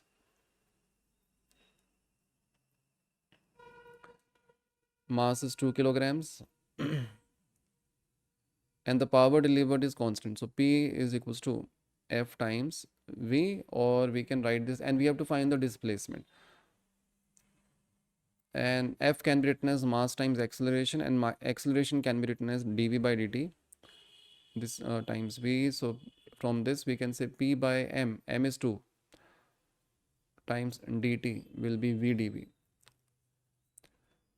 And the particle is starting from rest. So initial velocity will be 0 when time is 0. Then velocity becomes V and time is t. So it will be P by 2 times t equals to V square by 2. So V comes out to be root of Pt, right? So we got V. Now we can write V as dx by dt. So we can integrate this. And I'm assuming that the particle is starting from the origin, right? So if it is starting from the origin, then the x initial at t equals to 0 will be 0. And let us say at t equals to tx is x. So we'll get x on the left side, root p will be constant, and then we have t raised to power 1 by 2. Integration of that will be t raised to power 3 by 2 upon 3 by 2. So this will be, and we have to find the displacement at t equals to 4 seconds, right? So this comes out to be 2 by 3 root p and t raised to power 3 by 2. Now the displacement at t equals to 4 seconds can be written as, so x at t equals to 4 seconds will be 2 by 3 root p 4 raised to power 3 by 2, or this can be written as 2 by 3 root p 2 raised to power 3, or we can write this as 16 by 3 root p, and it is given as 1 by 3 alpha square root p in meters. So 1 by 3 alpha square root p. So let us simplify this. Root p will get cancelled out, 3 will get cancelled out. So alpha square comes out to be 16. So alpha will be 4. So 4 is the answer of this question. Right. So now let us discuss circular motion. So the very first problem type can be based on uniform circular motion. A particle is moving with a constant speed in a circular path. When the particle turns by an angle of 90 degree, the ratio of the instantaneous velocity to its average velocity is pi ratio x root 2. What is the value of x? Okay, let me first draw the diagram. So there is a particle which is moving in a circular path. So that is the initial instant, and after some time the velocity vector becomes perpendicular, and it is having it is moving with a uniform speed, so it's a uniform circular motion. So here speed is v, here it is v. When the particle turns by 90 degree, the ratio of instantaneous velocity to its average velocity. So average velocity is defined as displacement upon time, right? So from A to B, the displacement will be the shortest distance between A and B. If the radius is r, then this displacement will be root 2r, right? So average velocity will be root 2 times r, and the time will be what? So the particle covers 1/4 of the circular path in how much time? So time will be 2 pi r divided by 4. So that is quarter of the circle, perimeter of quarter of the circle, divided by distance upon speed. Speed is v. So it comes out to be pi r upon 2v. So pi r upon 2v. So r will get cancelled out. So that will be 2 root 2 v by pi. And we have to find the ratio of instantaneous velocity to its average velocity. So from this relation, we can say v upon average velocity will be pi upon 2 root 2. So if you compare, this x will be 2, right? So 2 is the answer. So option 1 is the right answer. Right. So now let us see this question. For a particle in a uniform circular motion, the acceleration vector at any point P, where radius is r and the angular position is theta, on the circular path of radius r is, where theta is measured from the positive x-axis and v is uniform speed. Right. So we have to find the acceleration vector. Let me first draw the diagram. And we are measuring angular position with the x-axis. So when the particle, when the angular position is theta, velocity is tangential, that is v, and it is moving with a uniform circular it's a uniform circular motion, so it means the tangential acceleration will be 0. So we are left only with the centripetal acceleration, which is towards the center, right? So that is centripetal acceleration. And centripetal acceleration is given as v square by r. So this magnitude of this vector will be v square by r. Now we can take the component of this vector in x and y direction. So if I draw a horizontal, so this angle will be theta. So AC vector can be written as AC cos theta minus I cap, because the x component will be in the negative x direction, plus AC sin theta in minus j cap direction, right? Because it has two components. Let me show you the components. This will be y component and this will be x, right? So this comes out to be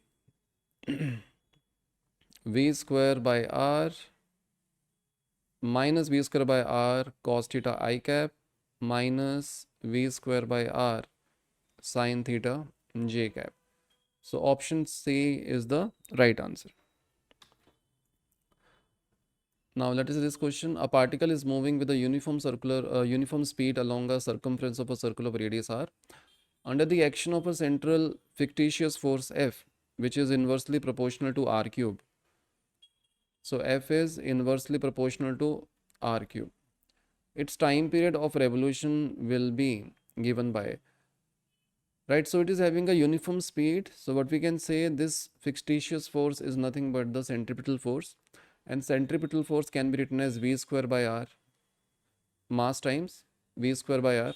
So it will be proportional to 1 by r cube, or we can say v square by r will be proportional to 1 by r cube, or v square will be proportional to 1 by r square, or v will be proportional to 1 by r. Okay, and if you want to find the time period is defined as the circumference divided by the speed. So time period is proportional to r by v, and we have to find time period proportionality with in terms of radius. So v is inversely proportional to r, so we can say t will be proportional to r times r. So t is proportional to r square. So option 1 is the right answer. Now let us see the concept of non-uniform circular motion, where we'll be having tangential as well as centripetal acceleration. A particle is moving in a circle of radius 50 centimeter in such a way that at any instant the normal and the tangential component of its accelerations are equal. They're saying at any given instant AT is equals to AC. If its speed at t equals to 0 is 4 meters per second, so that is u basically, right? the time taken to complete the first revolution will be 1 by alpha times 1 minus e raised to power minus 2 pi seconds. We have to find the value of alpha. So tangential acceleration is nothing but the rate at which the speed is increasing or decreasing. So dv by dt. And centripetal acceleration can be written as v square by r, where r is given as 0.5 meters. So we're going to use integration. So dt by r. So if we integrate this, at t equals to 0, velocity is 4 meters per second. At t equals to t, velocity will be v. So from this, let us integrate this. So integration of 1 by v square will be equals to minus 1 by v from 4 to v, and that will be equals to t by r. So this can be written as minus 1 by v plus 1 by 4 t by r. So 1 by v can be written as 1 by 4 minus t by r, and r is 0.5.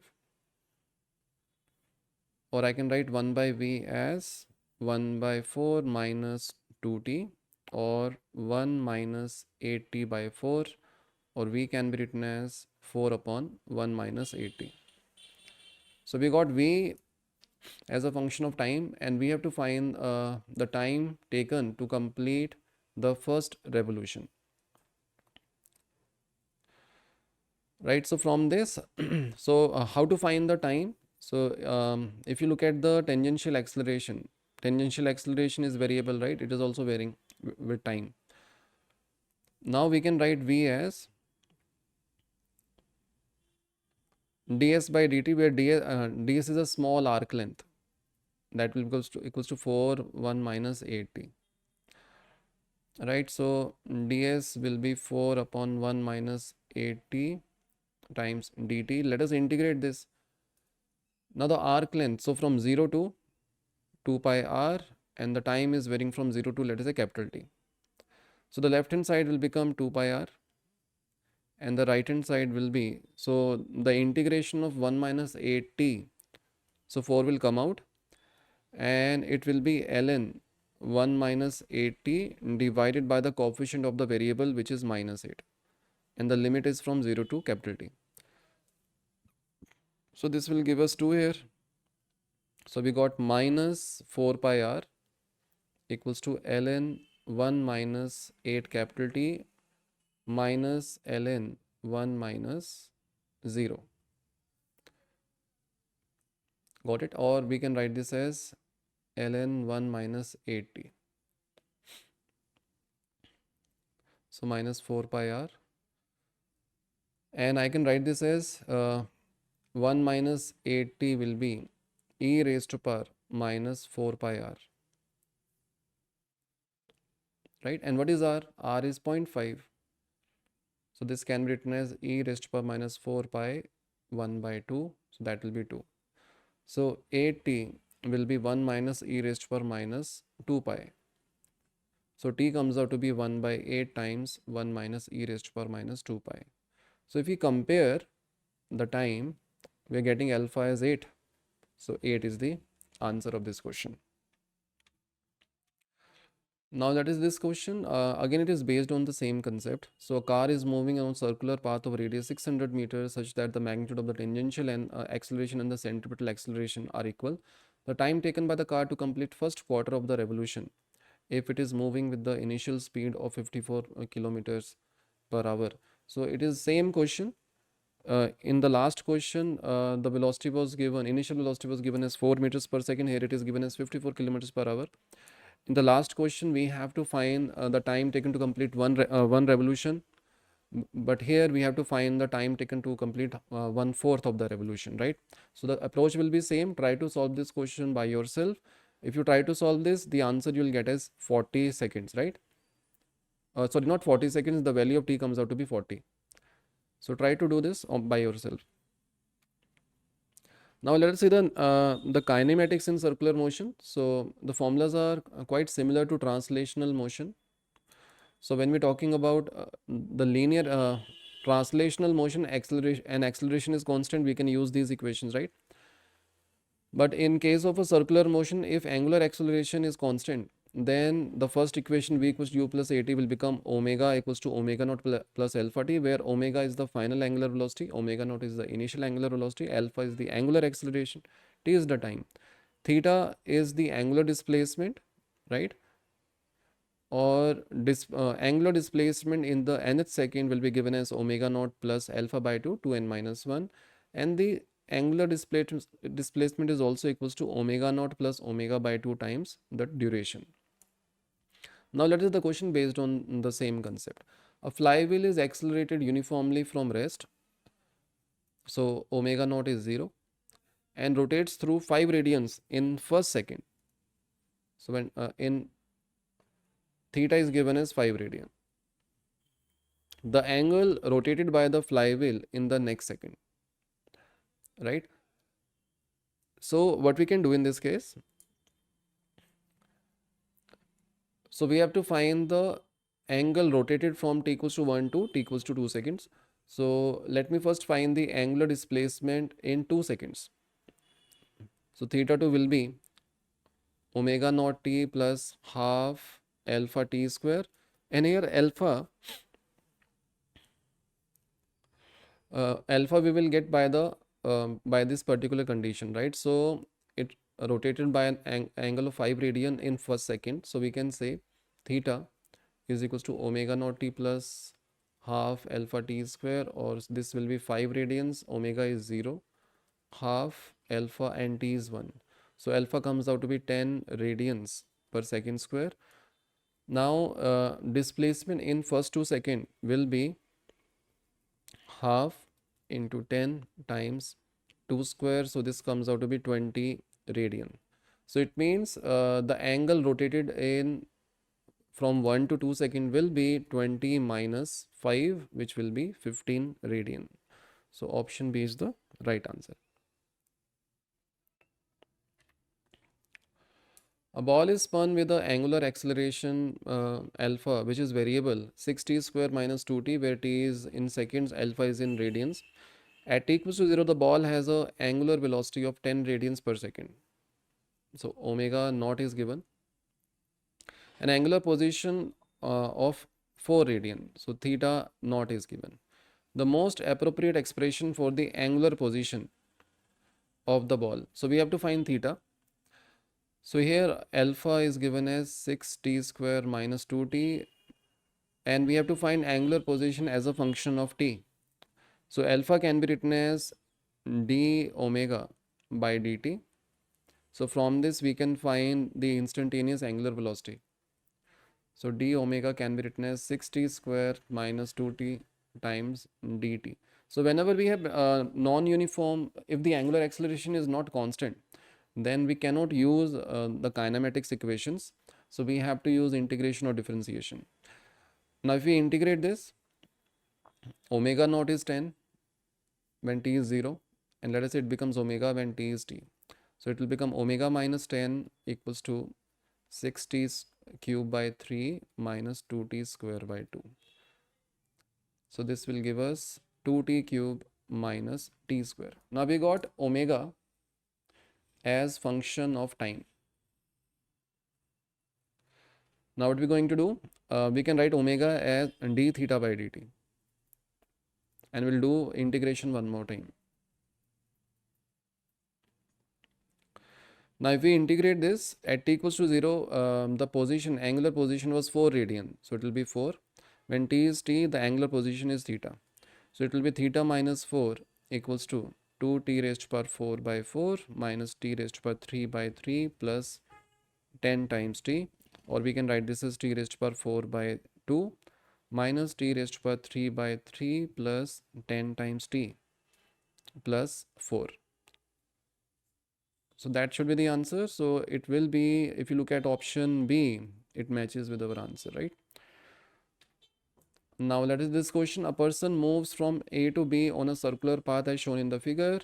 If the distance traveled by him is 60 meters, then the magnitude of the displacement would be A to B. So this distance is given as 60 meters, right? So r is the radius. Let us say r is the radius, and this angle is 135 degrees. So what we can say, we know that theta is equals to L by r, where L is the arc length, r is the radius, theta is the angle in radians. So 135, it can be written as pi by 2 plus pi by 4, right? 90 plus 45, and this will be 60 divided by r.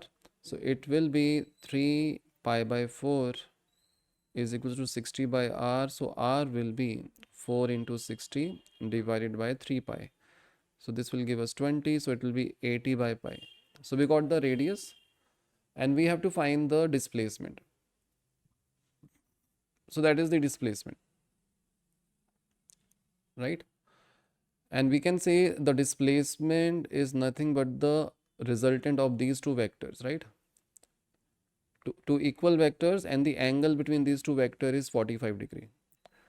So we can say when we have two vectors with the same magnitude, then the resultant will be 2r cos theta by 2, right? Where theta is the angle between the two vectors. So this will become 2 times r, which is 80 by pi, cos theta by 2, and theta by 2 will be 45 by 2, right? And how to find cos 45? So cos 45 by 2, you know how to find that, right? So cos 45 by 2, its value comes out to be 0.92. So, and we have to okay, and it is also given, right? Cos 135 is minus 0.7, right? So if you use that, cos 2 theta is 2 cos square theta minus 1. So so if theta is 45 by 2, so 2 theta will be 45 degree. So so this will be 1 by root 2 equals to, and this will be 2 cos square 45 by 2 minus 1. And this 1 by root 2 they have given as 0.7. So that will be 0.7 plus 1 divided by 2. So cos square 45 by 2. So this will be 1.7 by 2 root of that. So it will be 160 divided by pi times root of 1.7 by 2. So if I simplify this, 1.7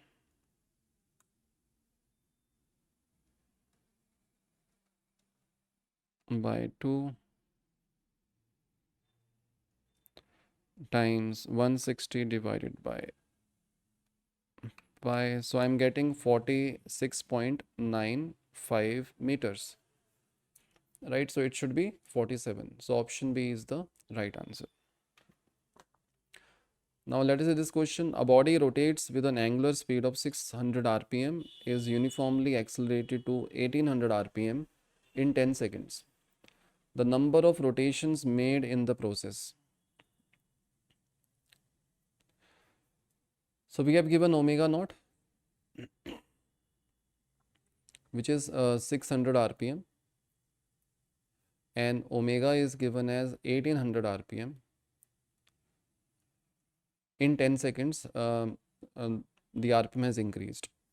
So what is the angular acceleration? That will be 1800 minus 600, and revolutions per minute can be written as 2 pi by 60 in radians per second, divided by the duration 10. So that is the angular acceleration, and we have to find the number of rotation made in the process.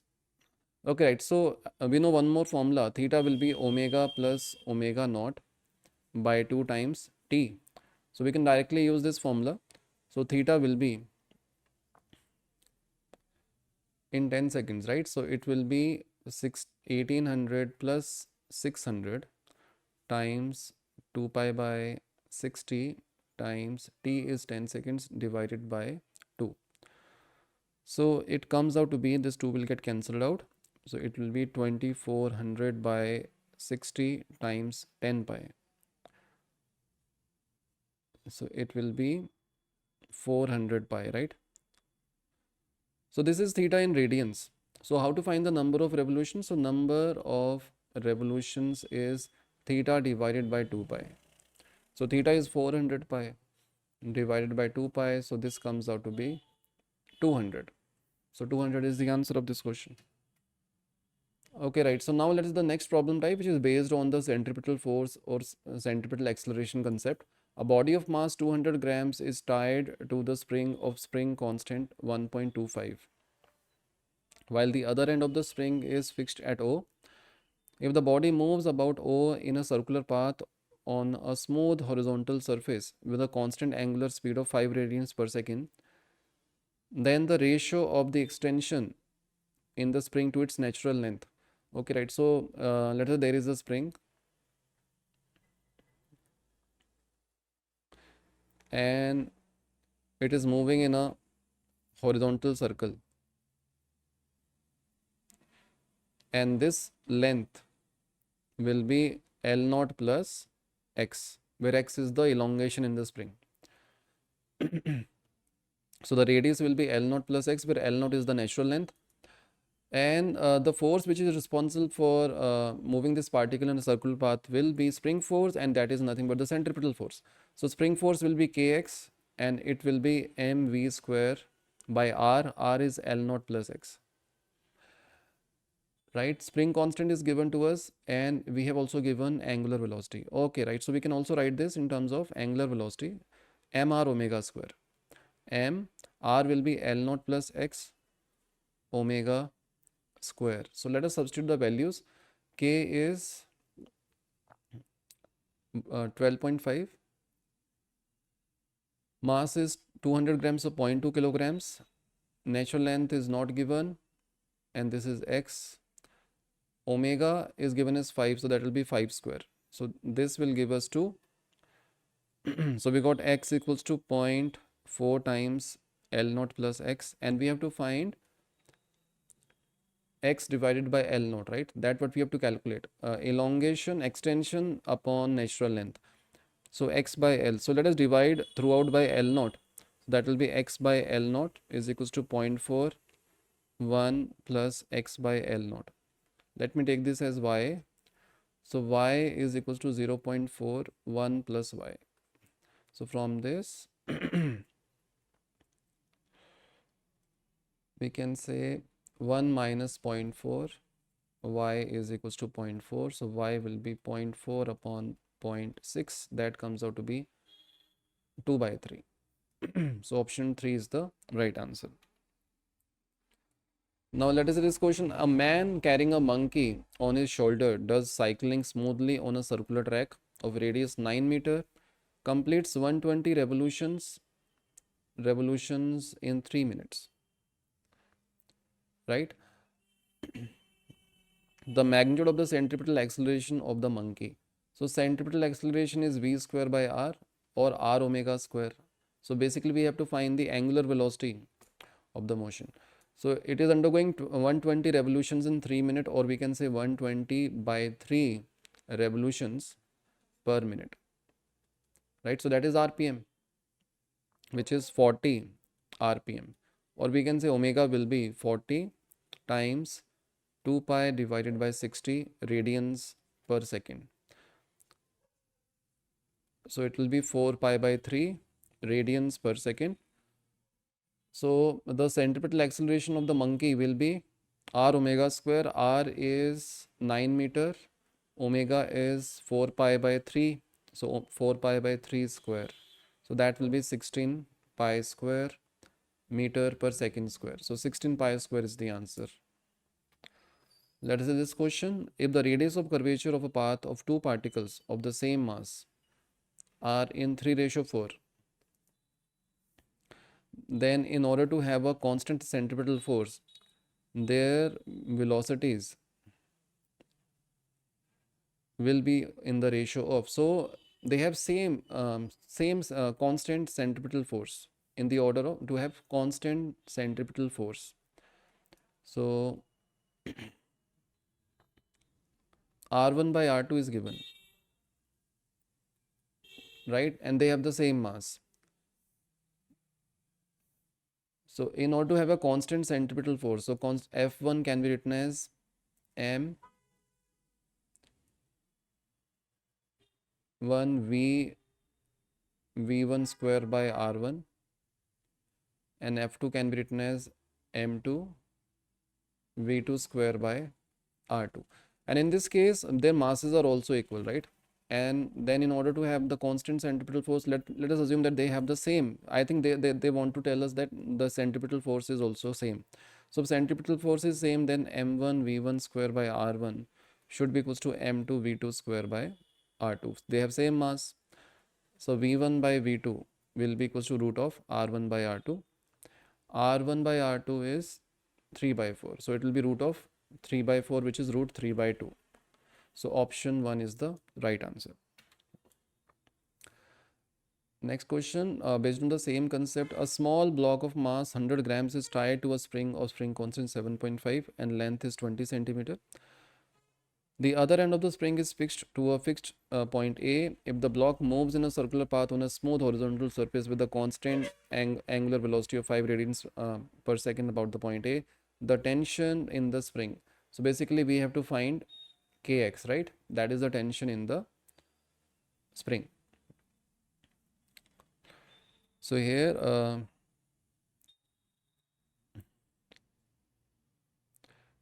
the block is moving in a circular path, and the radius will be nothing but the natural length plus the elongation. Natural length is given as 0.2 meters plus the elongation, that is x. So Kx is nothing but m r omega square, right? R will be 0.2 plus x. Omega is given. So let us substitute the values. K is given 7.5, x mass is given as 0.1 kilogram. So 0.2 plus x, omega is given as 5, so that will be 25. So this will give us 0.3. So this decimal will get cancelled out. So we have 3x equals to 0.2 plus x. So 2x will be equals to 0.2. So x comes out to be 0.1 meter. So we got x, and we have to find kx. K is 7.5, x is 0.1, and it comes out to be 0.75 Newton, right? So option 2 is the right answer. A coin is placed on a rotating table, just slips when it is placed at a distance of 1 centimeter from the center. If the angular velocity of the table is halved, it will just slip when placed at a distance of from the center. So when the coin starts slipping, we can see the friction will be limiting, right? So the maximum friction must be acting. Let's say there is a horizontal table and there is a coin which is moving. Okay, it's a rotating table, so let me redraw the diagram.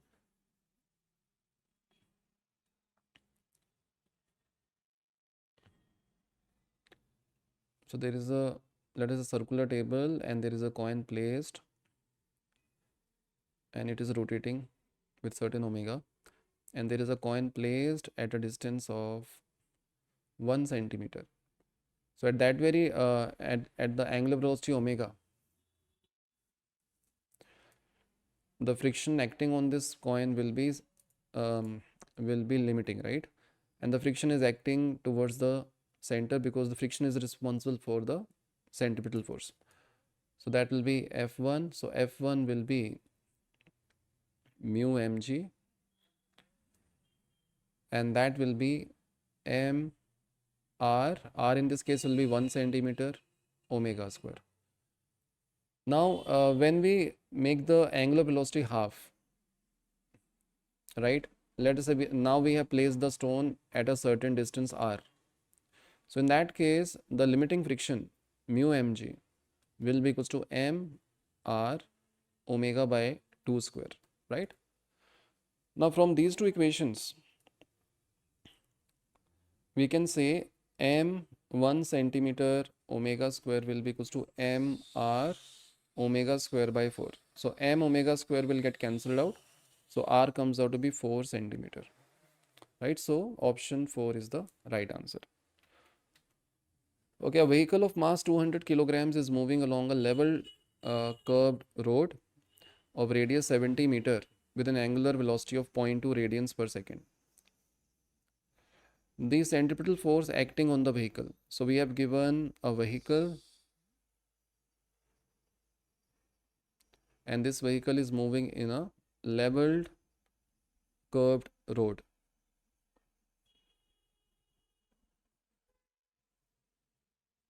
Right, so this is the road, flat road,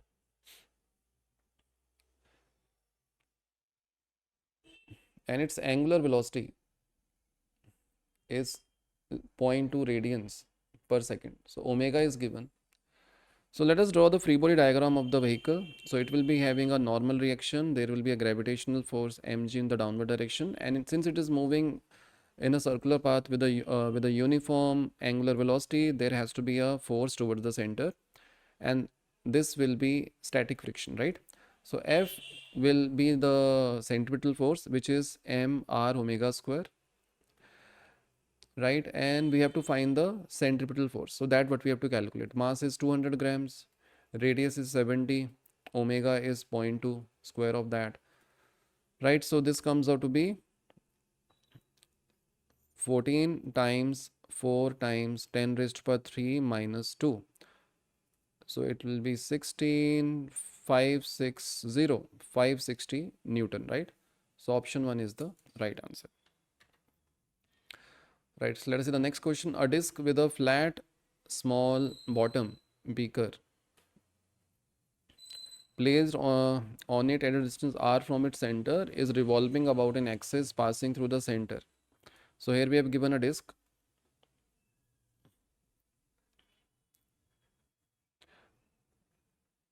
and this disc is rotating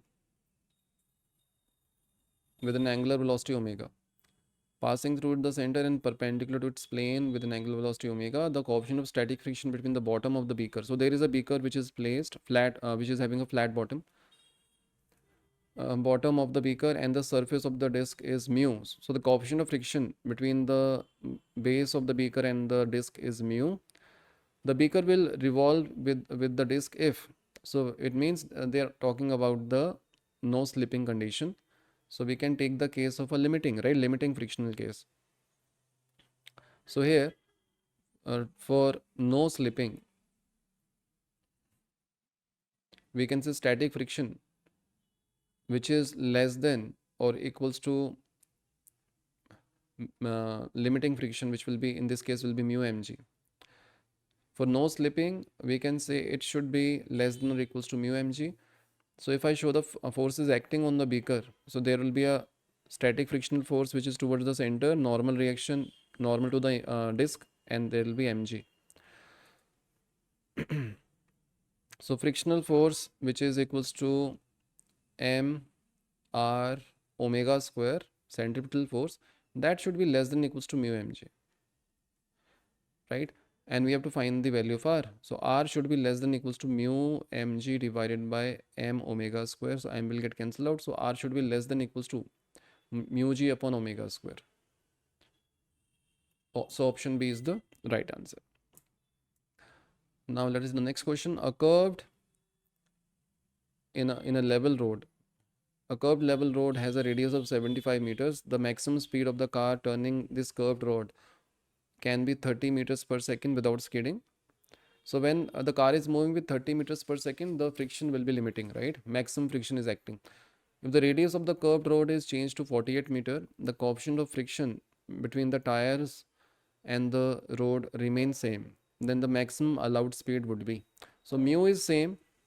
So in the first case, when it is moving with 30 meters per second, so we know that limiting friction will be mv square by r, and this should be less than equals to mu mg, right? And mu is constant, so we can say v square is less than equals to mu mg times r divided by m.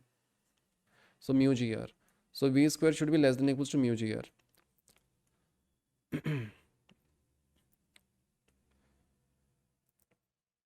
right? So we have to find the maximum allowed speed when it is when the radius is 48. So we're going to use proportionality, right? So v square is proportional to r, proportional to mu and g. So v square is proportional to r, right? Or you can say the maximum speed with which the car can move is proportional. V square will be proportional to r. So we can say v2 square by v1 square is equals to r2 square by r1. So sorry, r2 by r1. So v2 square upon v1, that will be 30. R2 is 48 divided by 75. So v2 will be 48 by 75 times 30 square, root of that.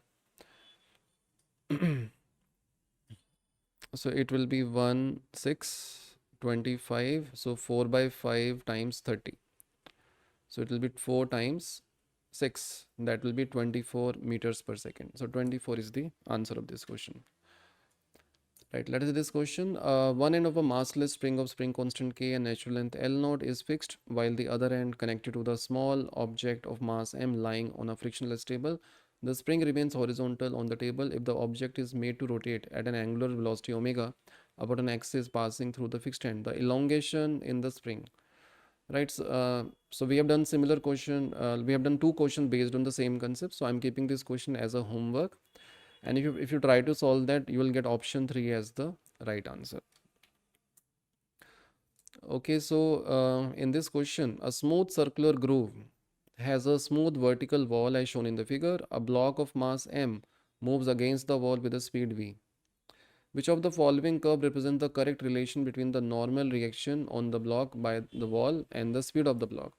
Now this block is moving in a circular path. The agent which is providing, and it is on a smooth circular groove, right? So the agent which is providing centripetal force will be the normal reaction exerted by the vertical wall.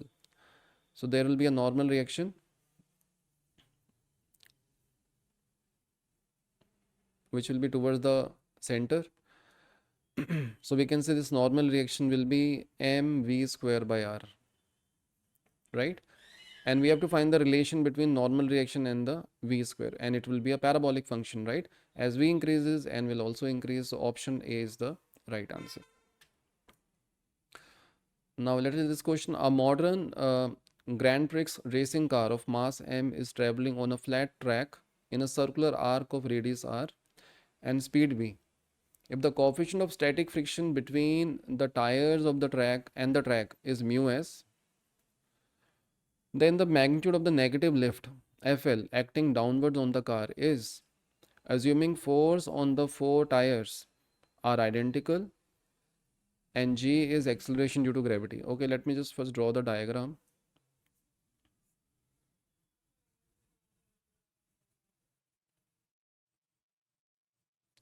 Right, so let us say this is the car, and on this car what are all forces acting? So there will be a negative lift which is in the downward direction, Fl. There will be weight, mg. There will be a normal reaction, n, right? And here, since if you look at the option, they have considered the limiting condition. So let us say that this car is on the verge of skidding at this particular speed. So, in this case, normal reaction will be mg minus Fl, and the static frictional force, which will be mu n, should be less than equals to, sorry, static frictional force, which is equals to mv square by r, that should be less than equals to mu times n. So we can say mv square by r should be less than equals to mu times n, and n will be mg minus Fl. Okay, so let us simplify this, and we have to find Fl, right? And they have taken the limiting case. So it will be mv square by r is equals to mu mg minus Fl, or Fl can be written as mg minus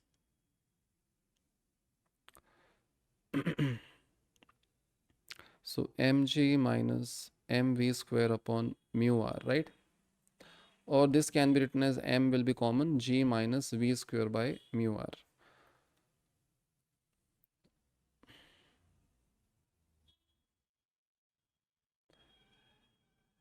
right? So n plus, sorry, it should be plus, right? It is acting in the downward direction. It should be plus. So it will be mg plus, and this will be minus. So it will be plus and this will be minus, right? So it should be b square by mu r minus g, right? So option 2 should be the answer, right? A block of 200-gram mass moves with a uniform speed in a horizontal circular groove with the vertical side wall of the radius 20 centimeter. If the takes 40 seconds to complete one round, the normal force by the side wall. We have done similar question, right? It is based on this concept. So I'm keeping this as a homework. So if you try to solve this, option 4 is the answer for this question. Now let us see this illustration. A stone tied to one 80 centimeter long string at its end is making 28 revolutions in a horizontal circle in every minute. The magnitude of the acceleration of the stone is 1936 by x meters per second square, the value of x. So here we have to find it's a uniform circular motion and we have to find the centripetal acceleration, and centripetal acceleration is v square by r. So if we are able to find the value of v, will be able to find the acceleration, right? So how to find v? We have given 28 revolutions in 1 minute, or we can also use r omega square, right? So what is omega?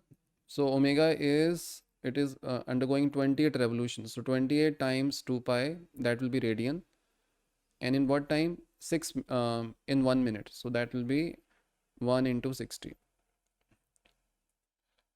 right? So and pi is given as 22 by 7. So 28 times 2 times 22 by 7 by 60.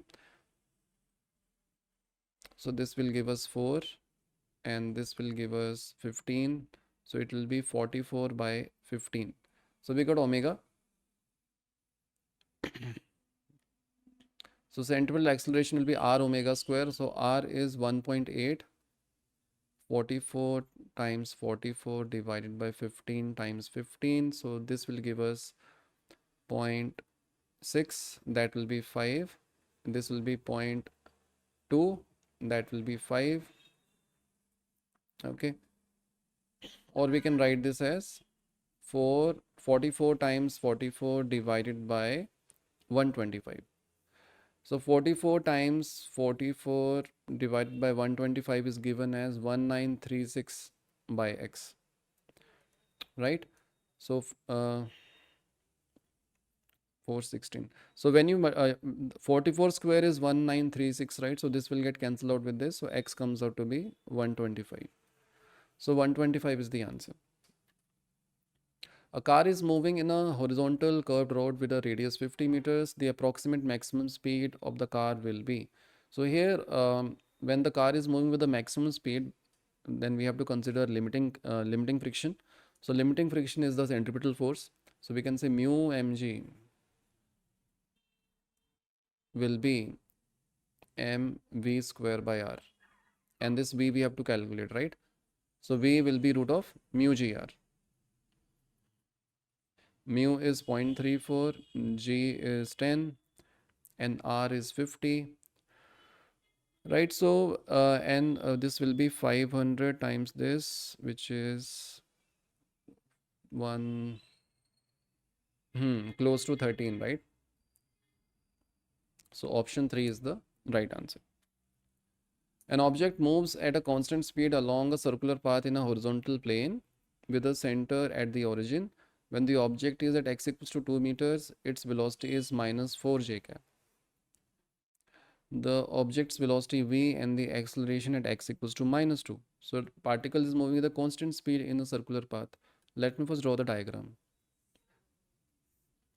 This is x-axis, this is y-axis, and when the object and it is moving in a circle centered at the origin, when the object is at x equals to 2 meter, its velocity is minus 4 j cap.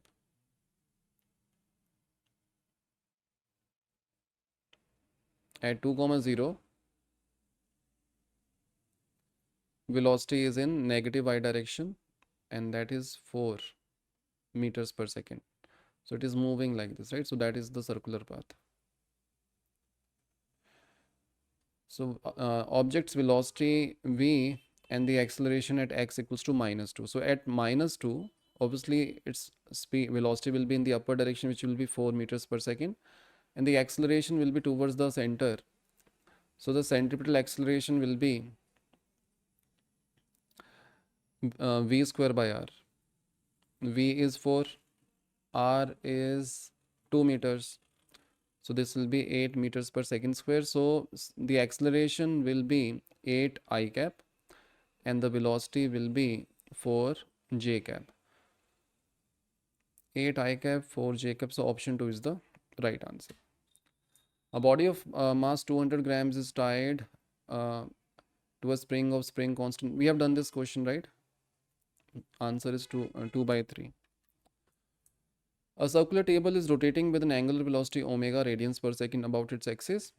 There is a smooth groove along the radial direction on the table. A steel ball is gently placed at a distance 1 meter on the groove. All the surfaces are smooth. If the radius of the table is 3 meter, the radial velocity of the ball with respect to the table at the time ball leaves the table is x root 2 omega meters per second. What is the value of x?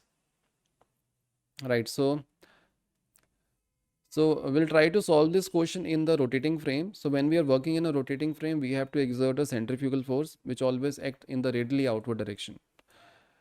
And we have placed a ball at a distance 1 meter, right? So as with time, as the time progresses, this ball will move in the radially outward direction along the groove.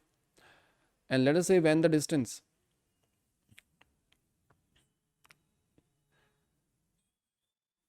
when its distance is say small r from the center.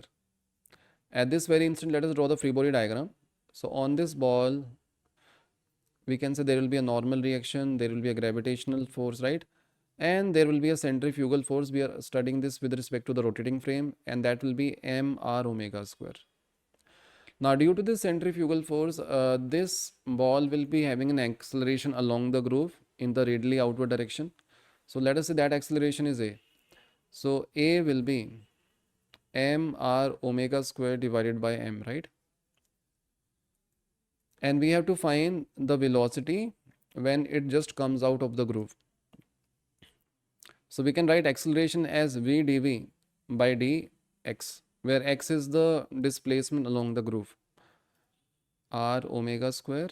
So v dv is equals to r omega square times dx. Now if we integrate this,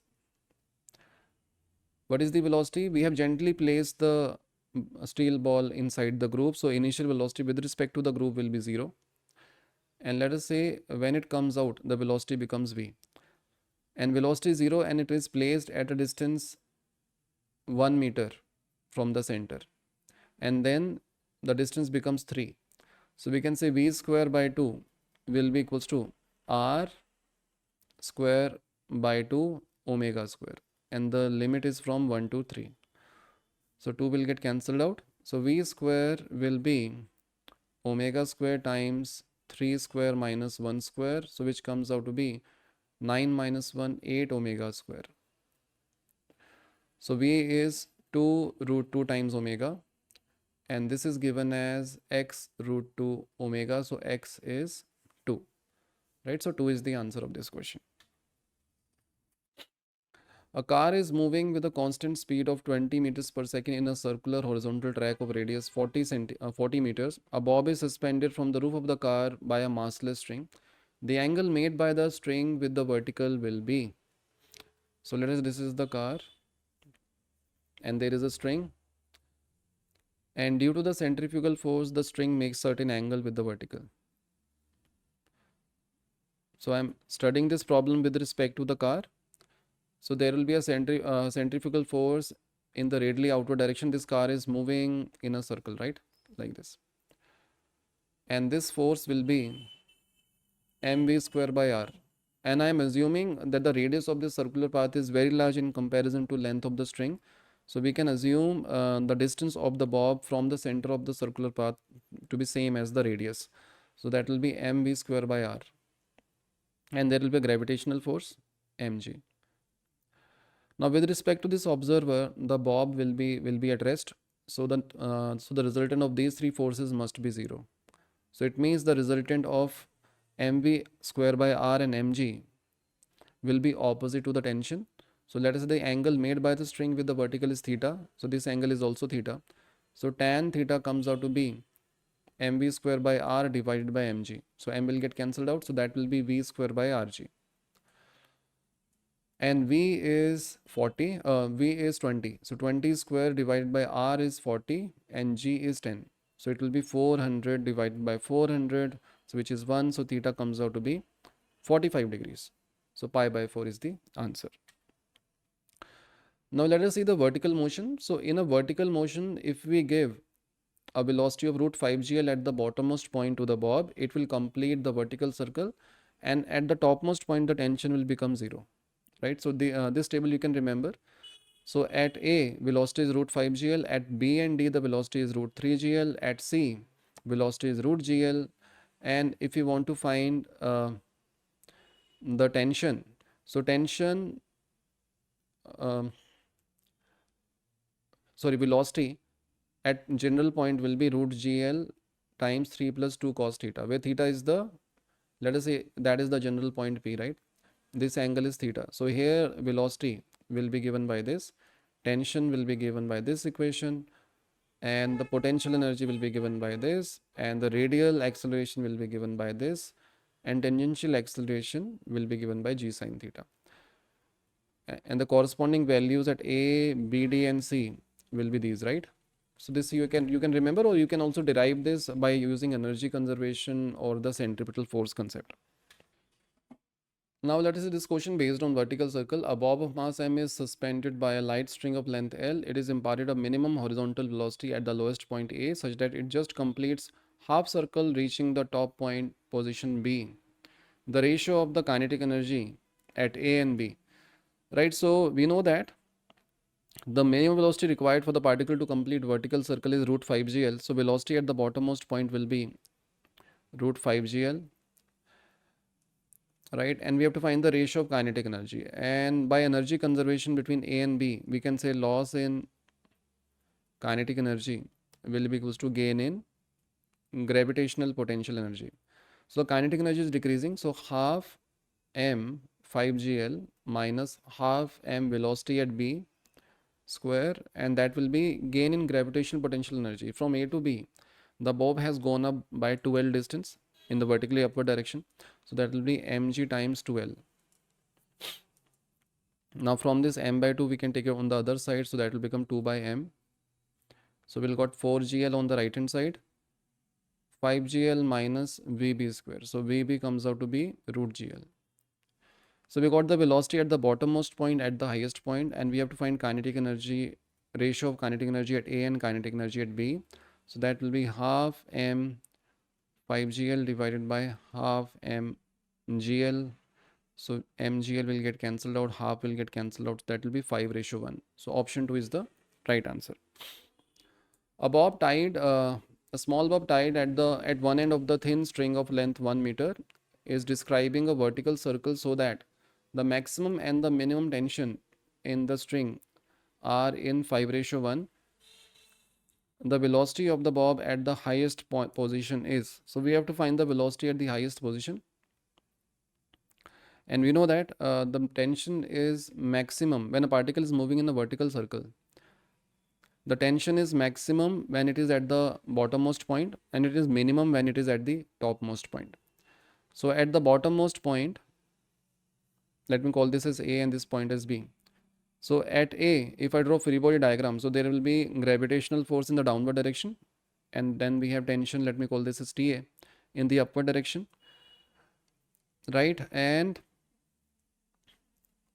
ratio is given, right? So 5:1 is given. Okay, so tension, and let us say at A, the velocity is VA. So it is moving in a circular path. So the centripetal force will be TA minus mg, which will be m VA square by L So TA will be mg plus mva square by L, right? So that is TA. Now, if we draw free body diagram at B, when the bob is at B, so it will be having a gravitational force mg and there will be a tension TB in the downward direction. So TB plus mg will be mvb square by L. So TB comes out to be mvb square by L minus mg. And their ratio is also given to us. So TA by TB is 5:1 and that will be mg plus va square by L upon mg mvb square by L minus g. So m will get cancelled out, right? So and we have to find the velocity of the bob at the highest point. So at the highest point, we can find the relation between V and VB by using energy conservation. So we can say half mVa square minus half mVb square will be gain in gravitational potential energy, which will be mg times 2L. So m will get cancelled out, or we can say Va square minus Vb square will be 4GL, right? And we have to find velocity of the bob at the highest position. So we can write Va square as 4GL plus Vb square. Now let us substitute this value in this equation. So 5/1 is equals to G plus 4GL plus Vb square divided by L divided by Vb square by L minus G, right? So this comes out to be 5Vb square by L minus 5G is equals to G plus 4G plus Vb square by L. Clear? From this, we can write, okay, right, so let me write here. So this will become 4Vb square by L equals to 10G, or Vb square will be 10G by 4, 10GL by 4, take the root of this. G is given as 10, length is given as 1. So this will become 100 by 4, or we can write this as 10 by 2, which is 5. So the speed at the topmost point will be 5 meters per second. So 5 is the answer.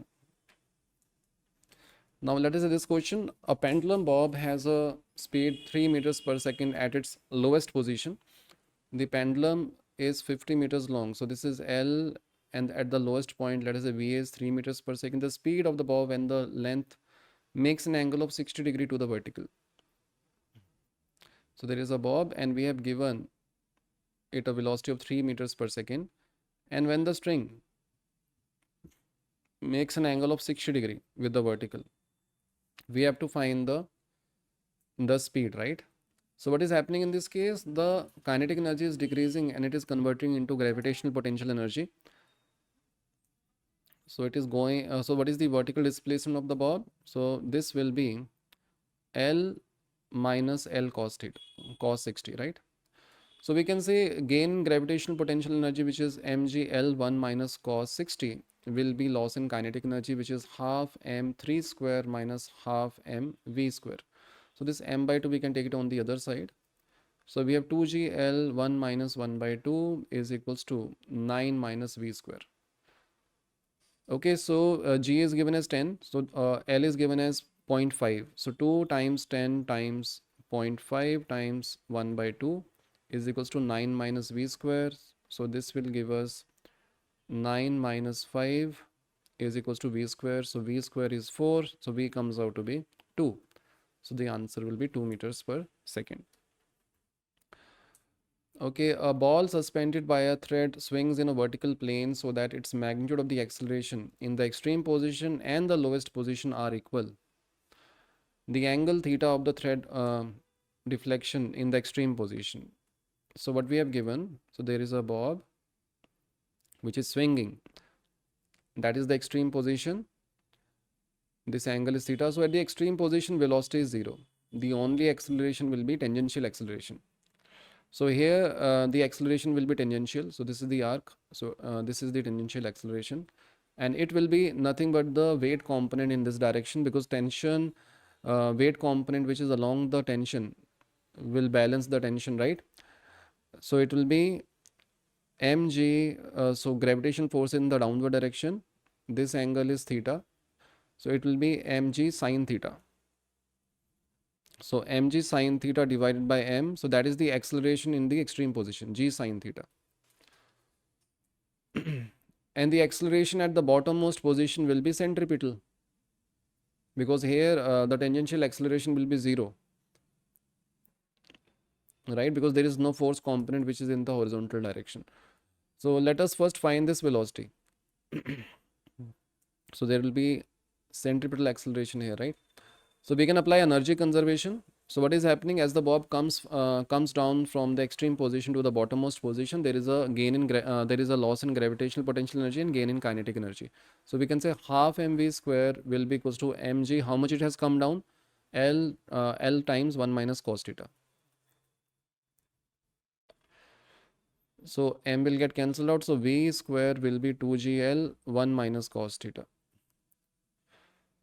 So v square by L will be the centripetal acceleration at the bottommost point. That will be 2g times 1 minus cos theta. And we have given this 2g times 1 minus cos theta is equals to g sine theta. So 2g times 1 minus cos theta is equals to g sine theta. So g will get cancelled out. So we got 2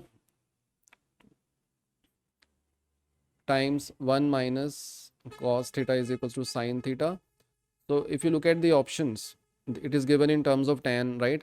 Okay, let me simplify this. So 1 minus cos theta can be written as 2 sine square theta by 2, and sine 2 theta can be written as 2 sine theta by 2 cos theta by 2. So 1 sine theta will get cancelled out, 2 will get cancelled out. So from this, tan theta by 2 will be 1 by 2, or theta by 2 can be written as tan inverse 1 by 2, or theta will be 2 times tan inverse 1 by 2. So option 2 is the right answer. Now let us see this question.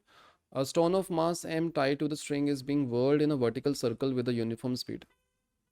The tension, it is moving with a uniform speed. The tension in the string is the same throughout the motion. Minimum at the highest point of the circular path, minimum at the lowest point of the circular path, minimum when the bob is in the horizontal position. Let us see.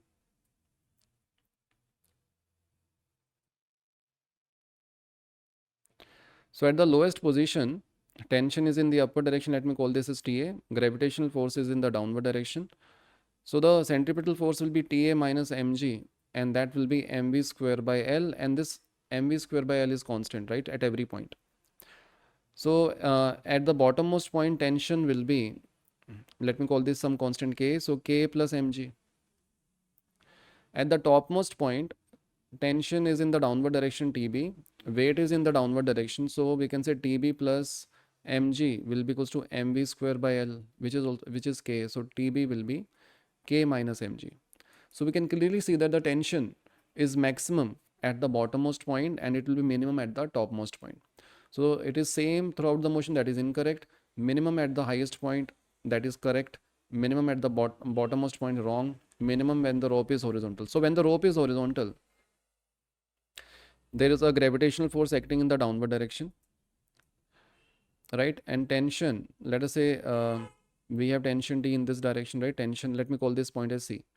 So TC will be equals to mv square by L, which is k. So can you see TC is greater than TB. So TC is greater than TB and TA is greater than TC. So option D is also incorrect. Now let us see the next question. A ball is released from rest from the point P of a smooth semi-spherical vessel as shown in the figure.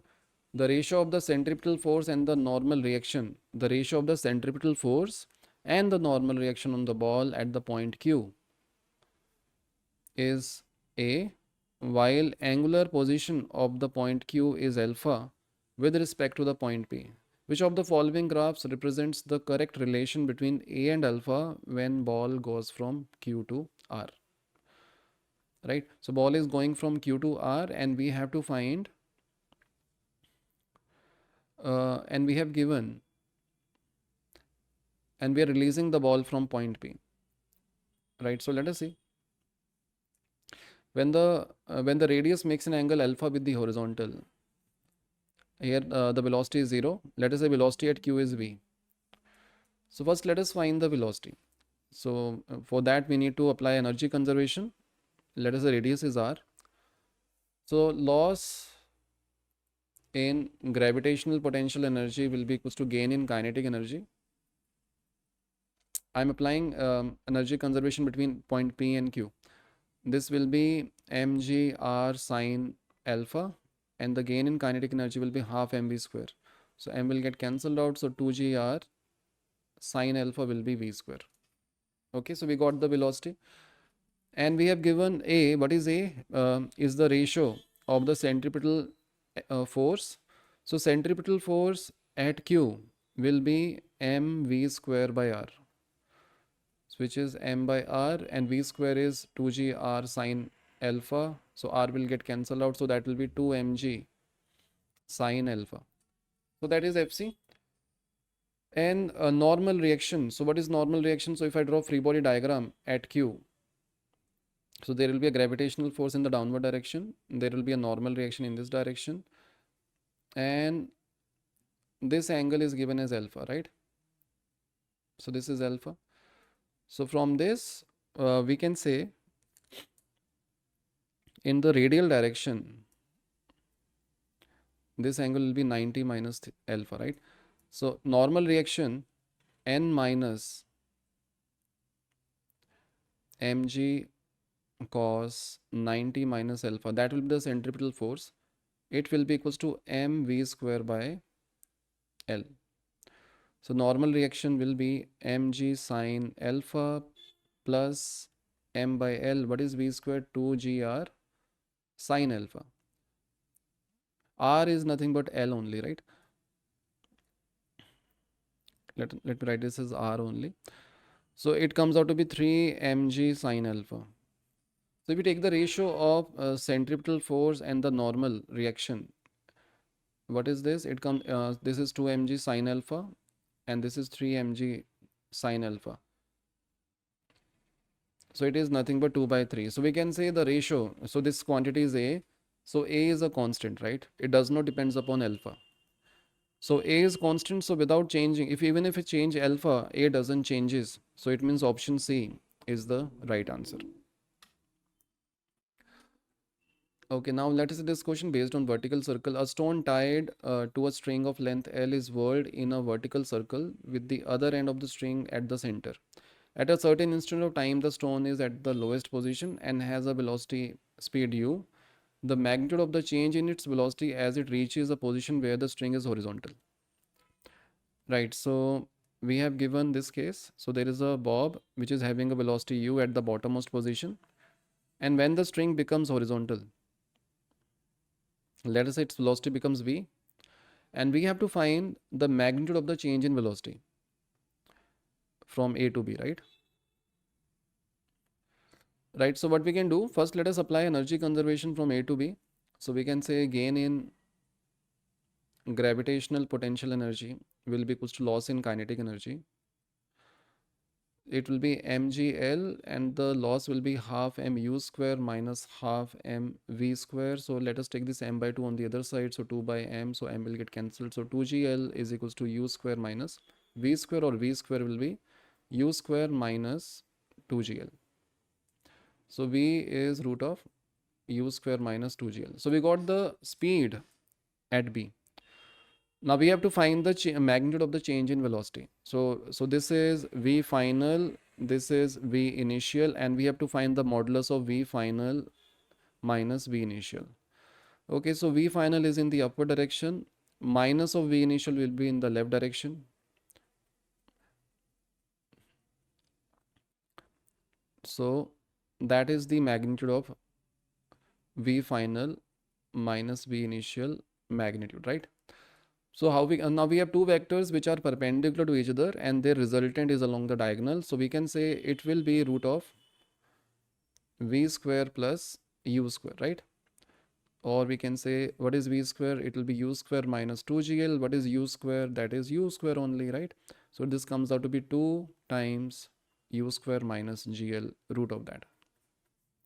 So if I compare this result with the given expression, x comes out to be 2, right? So 2 is the answer. So option B is the right answer. A pendulum of length 2 meter consists of a wooden bob of mass 50 grams. A bullet of 75 grams is fired towards the stationary bob with a speed v. So there is a wooden bob which is having a mass of 50 grams and there is a bullet which is having a mass of 75 grams and it is moving with a velocity of v. The bullet emerges out of the bob with a velocity v by 3. So after that, the bullet emerges out with a velocity v by 3 and this bob will acquire some velocity, let us say, and the bob just completes vertical circle. So this velocity will be root 5GL, right? Because it completes the vertical circle. So velocity of the bob just after collision will be root 5GL. So first what we can do, we can apply momentum conservation. So it will be 75 grams times V should be equals to 75 grams times V by 3 plus 50 grams times root 5GL. G is 10, L is given as 2. So that will be 2, 3, 3. So this 3 will get cancelled. So 3V minus V is equals to 2 root of 5, G is 10, L is 2. So that will be 2 times root 100. So it will be 20. So 2V. So V comes out to be 10 meters per second. So 10 is the answer of this question. Now let us see some important results that you have to keep in your mind. First we'll see when the car is moving in a circular path on a flat road. In that case, the minimum coefficient of friction which is required for the car to move in a circular path with a given speed, it should be mu s should be greater than or equals to v square by rg, where v is given, r is the radius, right? So minimum coefficient of friction will be v square by rg. Similarly, if we want to, if mu s is given and we have to find what should be the maximum speed with which the car can take a turn without skidding, it will be root of mu rg, right? Root of mu rg. Here mu s is given. On the banked surface, in case of a banking, when the outer edge of the rod is raised with respect to the inner edge, this inner edge, it is known as banking. So there are three possible cases. The first case is when there is no tendency of skidding. So here friction is not acting. So here the optimal speed will be root of rg tan theta, where theta is the angle of banking, where r is the radius. So this you can remember. And then the condition for the maximum speed. So if the car is moving with a maximum speed on the bank road without skidding, then it is given by root of rg times tan theta plus mu. So this result you have to remember, right? Upon 1 minus mu tan theta.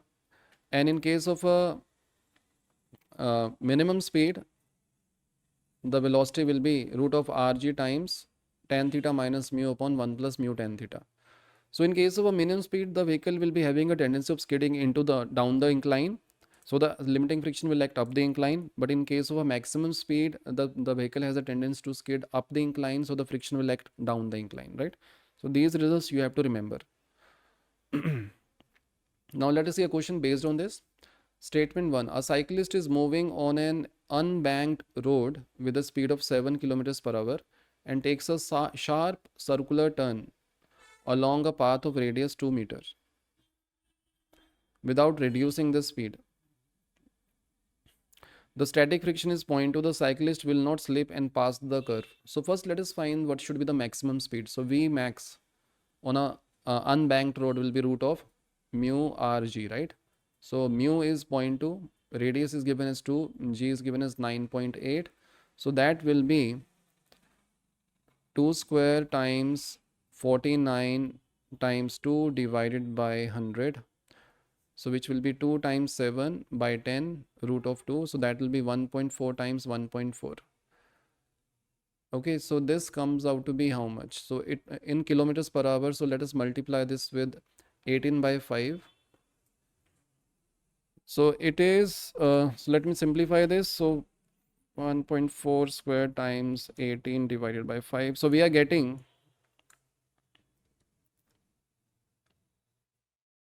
18 divided by 5. So it comes out to be 7.056.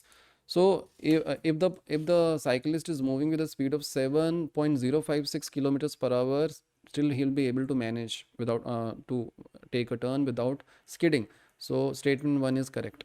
Now let us see the second statement. So here if the road is banked at an angle of 45 degree, cyclist can cross the curve of 2 meter radius with a speed of 18.5 kilometers per hour without slipping.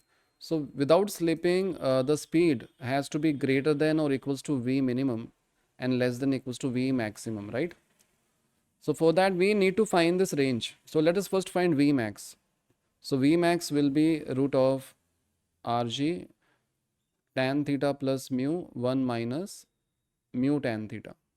So here mu is not given, so I am assuming that the coefficient of friction is 0.2 only.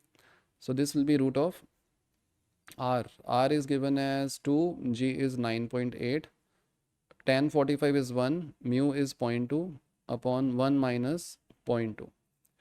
So this comes out to be root of 2 into 9.8 times 1.2 upon 0.8. So that will be 3 by 2.